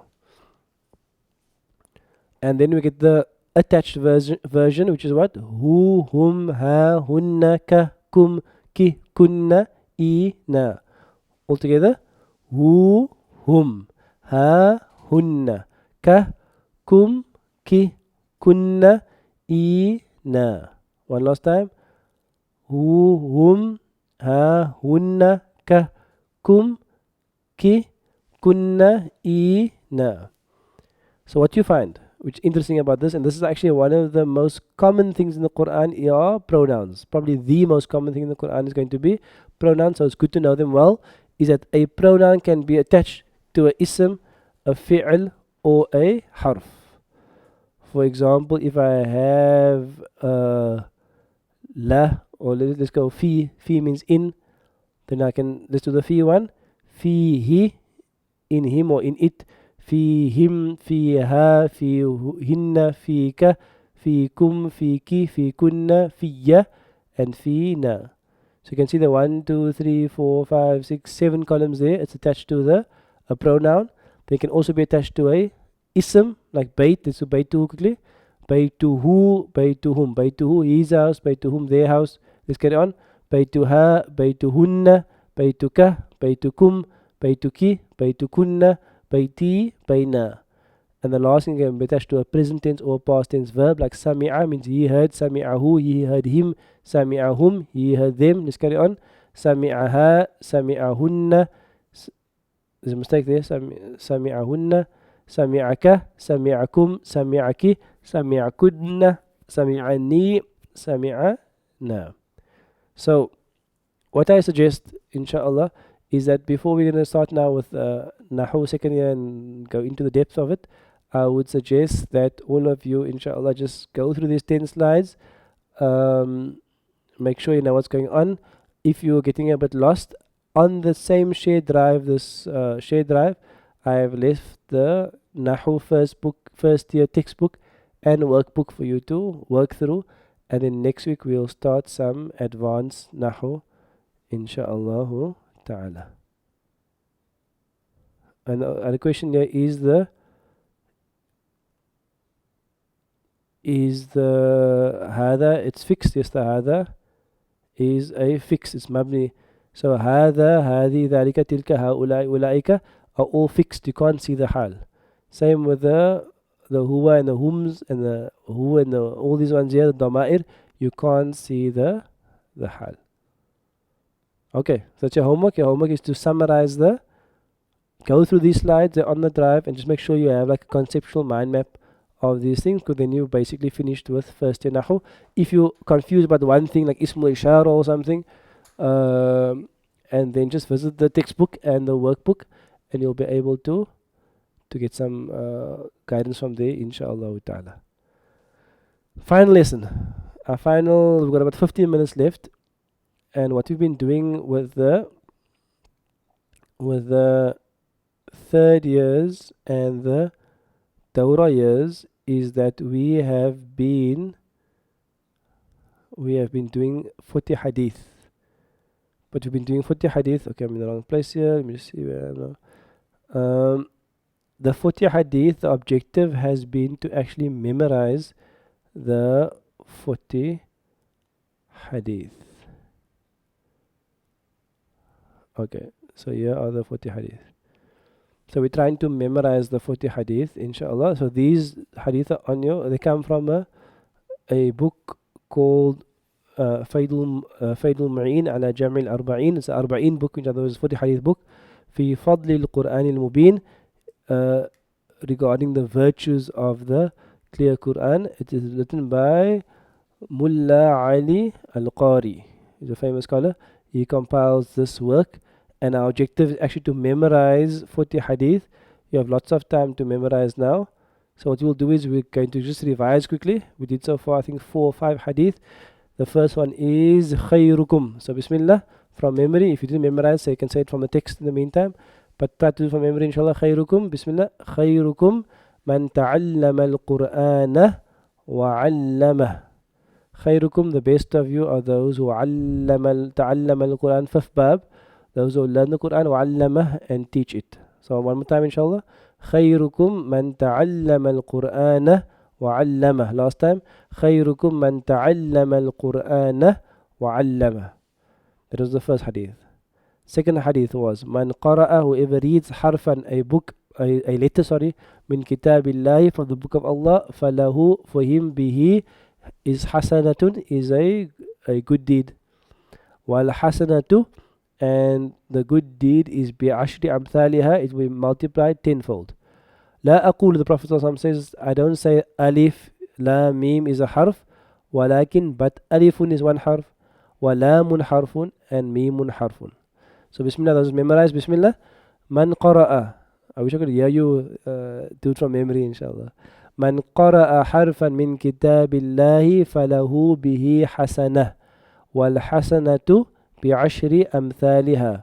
La aqulu alif la mim harfun, walakin alifun harfun, wa lamun harfun, wa mimun harfun. Again, can you close your eyes rather? Mashallah, I'll take it away quickly. Bismillah. Man qara'a harfan min kitabillahi falahu bihi hasanah, wal hasanatu bi'ashri amthaliha. La aqulu alif la mim harfun, walakin alifun harfun, wa lamun harfun, wa mimun harfun. Okay. Next one. Hadith number 3 that we memorized. Inna Allah, verily Allah, yarfa'u, he raises bihadha al-kitab, and there you can see, bi harfu jar, hadha ismun majroor, and al-kitab is musharun ilay, it is following the hal of the hadha, and therefore it's al-kitabi. Verily Allah raises by this book aqwaman, nations or peoples, wa yada'u, and he sets down, he places down, bihi, with this book, akharina, others. So let's do it from memory once or twice. Inna Allah يرفع بهذا الكتاب أقواما ويضع به آخرين. I got it off screen now from memory, inshallah. إن الله يرفع بهذا الكتاب أقواما ويضع به آخرين. One more time. إن الله يرفع بهذا الكتاب أقواما ويضع به آخرين. Next hadith, hadith number 4. Man, whoever, shaghalahu al-Qur'anu, shaghala means to occupy, al-Qur'anu fa'il, the Qur'an occupies him, wa dhikri, and remembrance occupies him, an mas'alati, from asking me Allah, hadith Qudsi, a'taytuhu, Allah will give him, afdala, greater and better, ma u'ti sa'ilin, than that which I give to those who ask.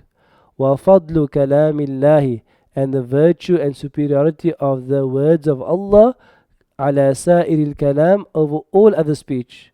Ka fadlillahi, is like the superiority of Allah, ala khalqihi, upon his, over his creation. Okay. Man shaghala, bismillah. We read it once and then from memory afterwards.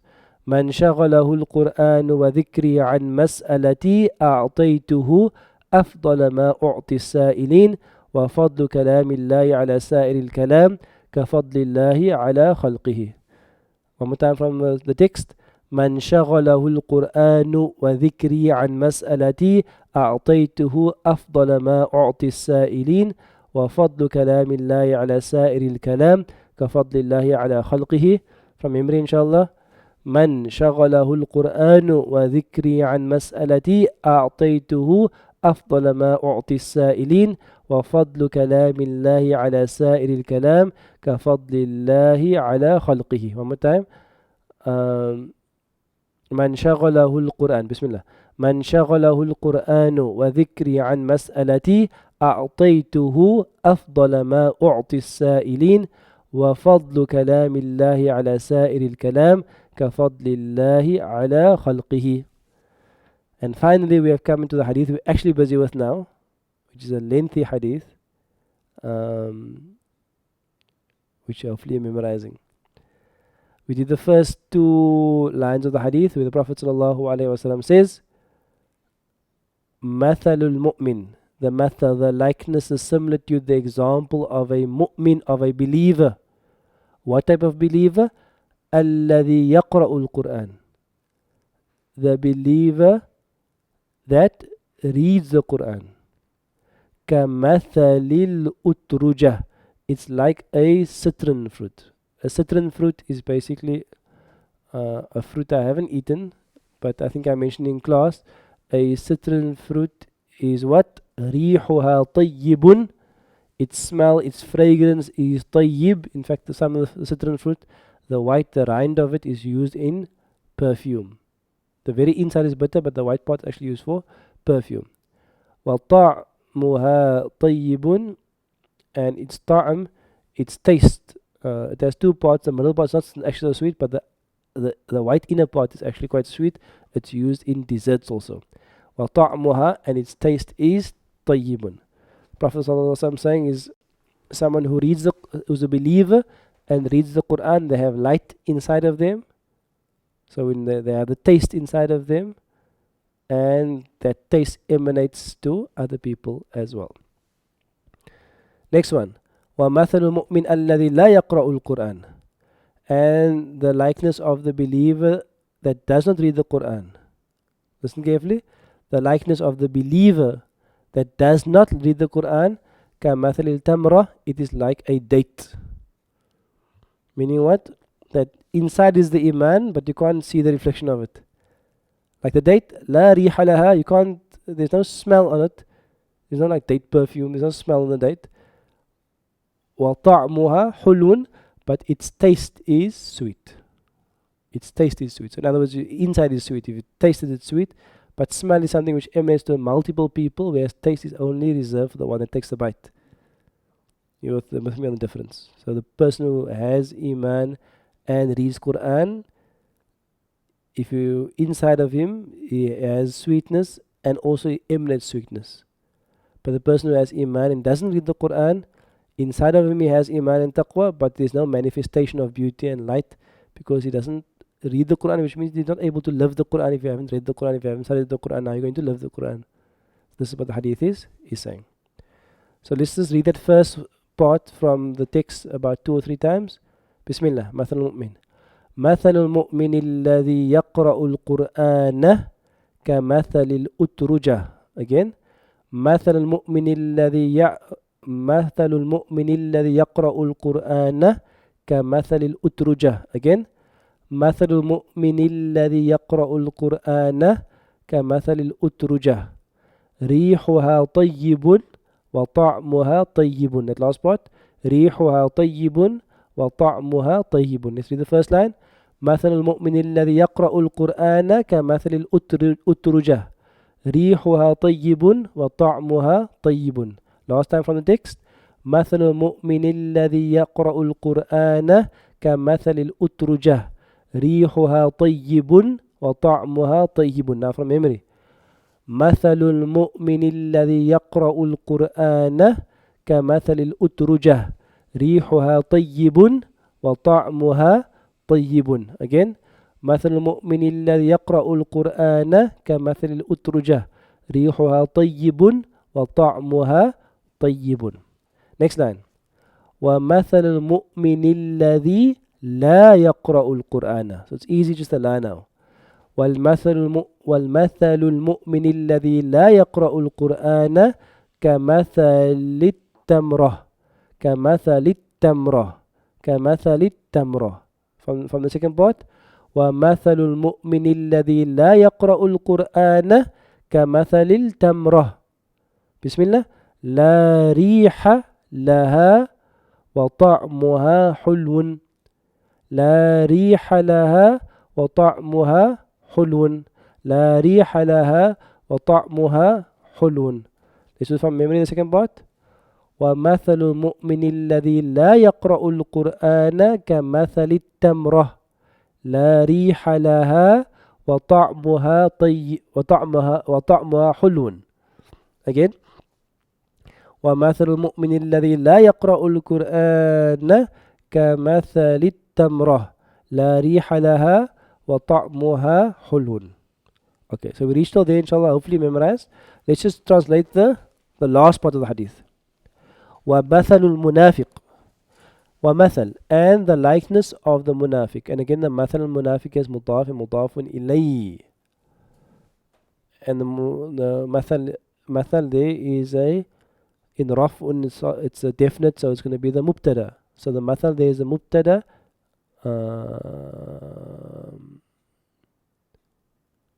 Yes, the مثل is the mubtada, and the munafiq is the khabar. And the likeness of the munafiq. Munafiq comes from nafaq. Nafaq means a tunnel, like an underground tunnel. In other words, a tunnel normally enters somewhere underground and comes out somewhere. So there's two exits generally. So munafiq is someone who has two faces. That's the point of being a munafiq. That on the one end is like this, and the other end is a different person. Comes from nafaq. So and also you should know it's on the second, third bab. Nafaqa, yunafiqu, nifaq, munafiq. وَمَثَلُ الْمُنَافِقِ, and the likeness of the hypocrite. So the hypocrite here, there's two types of munafiq, but we won't get into it too much now.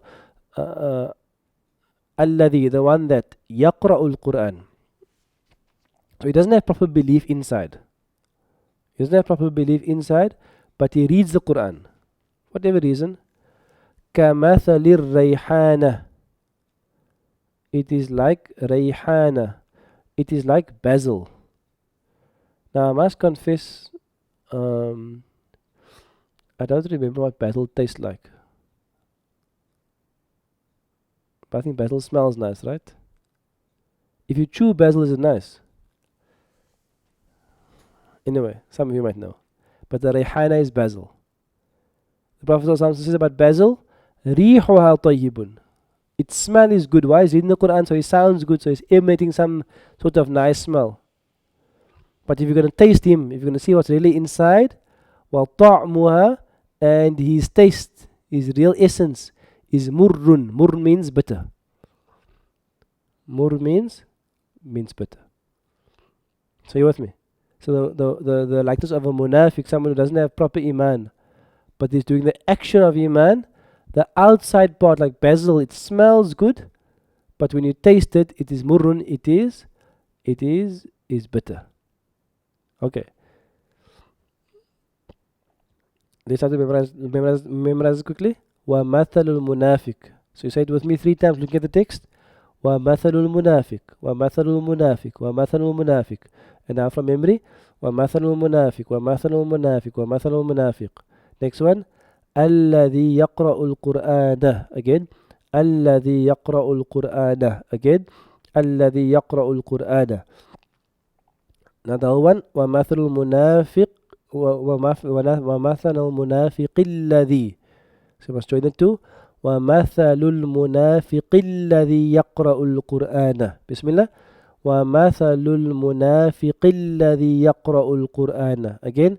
وَمَثَلُ الْمُنَافِقِ الَّذِي يَقْرَأُ الْقُرْآنَ. From memory. وَمَثَلُ الْمُنَافِقِ الَّذِي يَقْرَأُ الْقُرْآنَ. مَثَلُ الرَّيْحَانَةِ. Altogether. مَثَلُ الرَّيْحَانَةِ. Again. مَثَلُ الرَّيْحَانَةِ. Rayhana, basil. Last part. Okay, let's do the whole from the beginning. وَمَثَلُ الْمُنَافِقِ الَّذِي يَقْرَأُ الْقُرْآنَ مثل الريحانة. Again. ومثل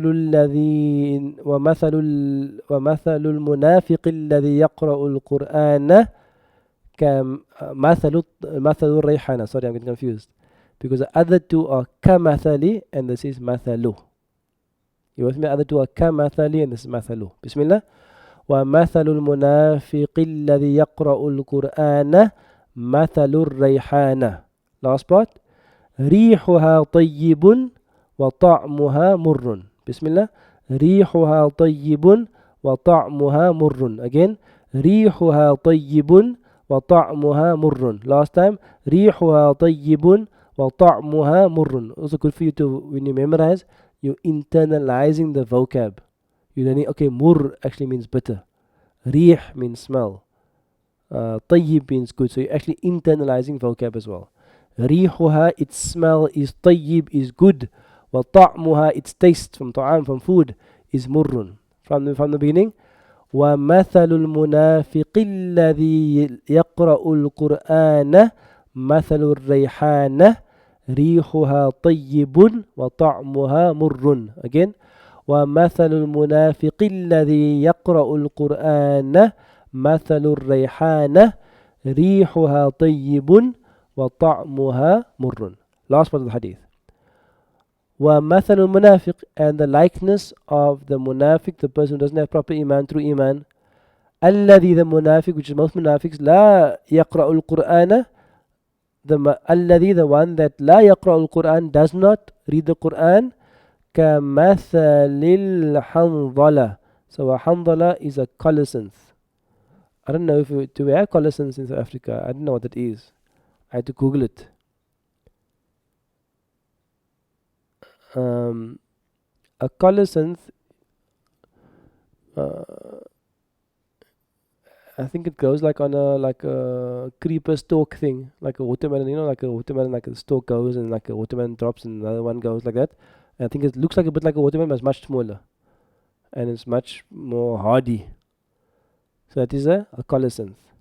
لَيْسَ لَهَا رِيحٌ. It doesn't have a good it doesn't have a good taste. Sorry, it doesn't have a good smell. It doesn't have a good smell.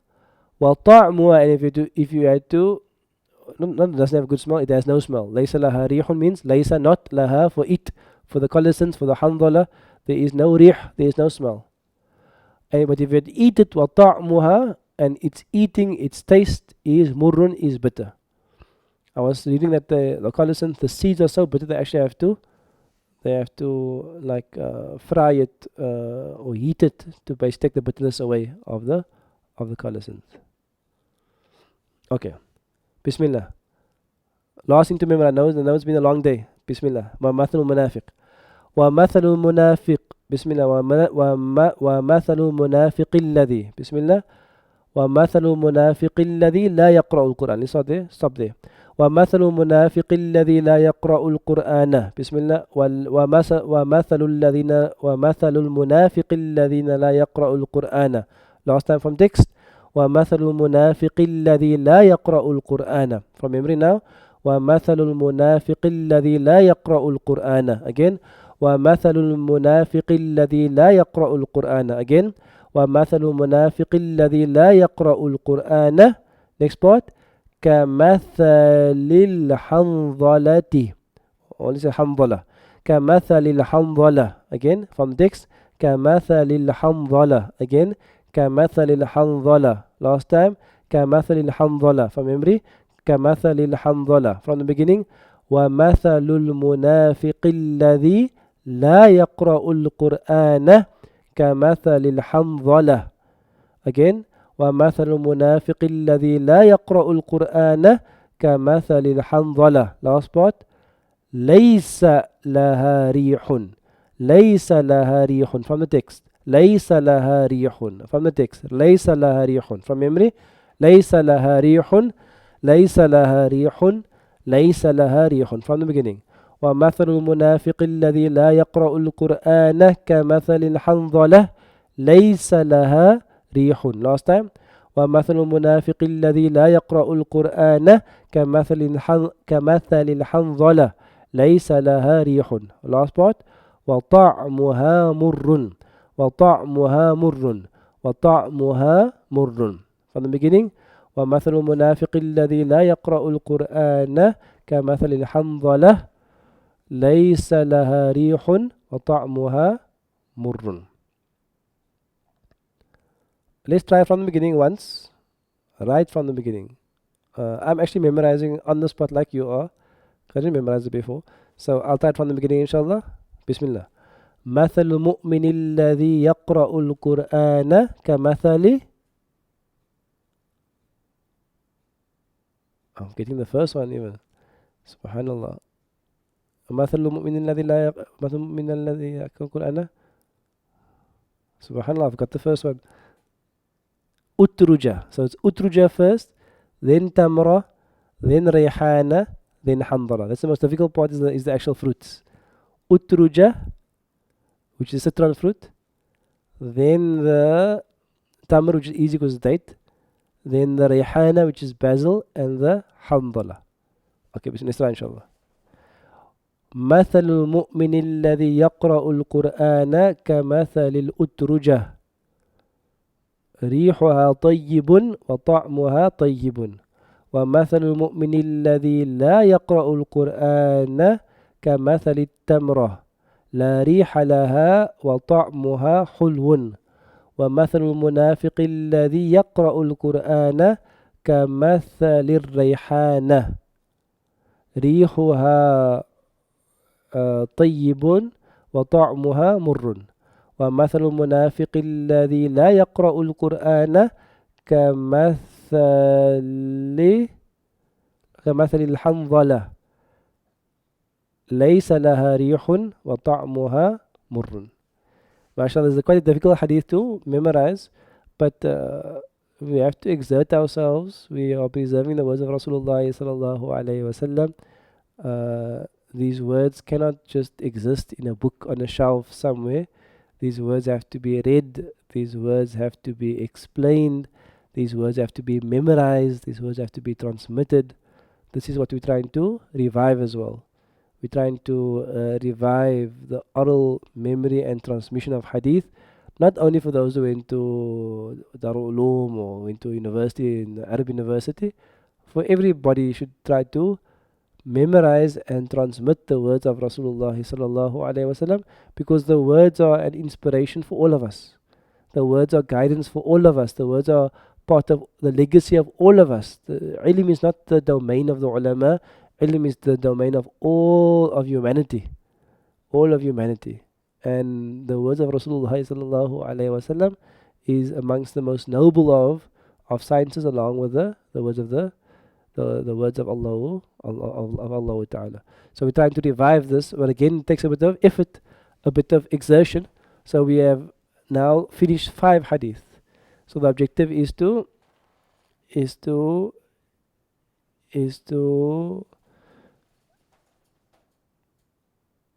all of you to practice, inshallah. It's not so difficult if you practice, you memorize the words of many songs back in the day, I'm sure. So it's not so difficult to memorize, and also the benefit is that not only are you internalizing the words of Rasulullah sallallahu alaihi wasallam, you're also developing your Arabic abilities, because you are now internalizing and memorizing sentence structures. You're internalizing and memorizing what the utruja is, the hamdala and a tamar and all of these things, the new words, and murrun and tayyibun and ta'amuha and rih. You start to internalize all of these words, so there's lots of benefit. And these words are of Rasulullah sallallahu alaihi wasallam. So there's abundance of nur in these words. So we ask you to memorize. Before I end the class, just a request for special du'as. One of my teachers when I was at Darul Naim a while back, it was now, is Mona Zakaria Philander. Some of you might know him. Mona Zakaria Philander used to be the director of Discover Islam as well. He has a school called Equilibrium, and he has a teacher of Islam now. Mona Zakaria has been diagnosed with colon cancer, and he's going for an operation on Thursday, inshallah ta'ala. He's a close friend of mine and a teacher of mine as well, a colleague of mine as well, and teacher as well. And I told him I will ask the class to keep him in your du'as, inshallah, on Thursday, where he's going for an operation. We pray that Allah Ta'ala will bring shifa to him. Allah Ta'ala will grant him maghfirah and sabr through this difficulty. And please keep him and all those who are ill in your du'as, inshallah Ta'ala. I also pray that Allah will keep you and your family safe, and Allah will help us in this difficult times, more difficult times to come. Allah must grant us fortitude, inshallah Ta'ala, and sabr. And also an appeal, and a final appeal to all of the people who are watching, the students and the believers, is to be responsible in these times. We as believers here, we are sent to as a benefit for mankind, so let's be responsible. Let's heed the warnings to stay at home and to distance ourselves from gatherings let's heed those warnings, because we don't want to inadvertently cause harm to people around us. Even though we may end up being fine, we don't want to cause harm to people around us. So let's take this seriously, inshallah ta'ala. I know it gets difficult because we're used to being social and hugging and shaking hands and conversation and so on. But alhamdulillah, we also at Mizan, we're trying very hard to keep you occupied and keep you busy with khairat and goodness from your home, inshallah, so you don't feel too lonely and that you benefit from this time, inshallah ta'ala. So be responsible in this time, and it's a time to turn to Allah and to ask Him for His divine help. May Allah help us all. And hopefully we'll see you back online this evening. Mal Muhammad is doing, I think, Surah Al-Najm this evening, or one of the surahs doing this evening. And every evening at 8:30 we have an online class for you to join, inshallah. And our Arabic class will be back on Sunday at 9 o'clock, inshallah. May Allah bless and protect. Wassalamu alaikum wa rahmatullahi wa barakatuh. I'd love to hear your comments on the format of the online class, on the Arabic class as well, in the comment section, and any ideas and suggestions you have with regard to it. Wassalamu alaikum wa rahmatullahi wa barakatuh.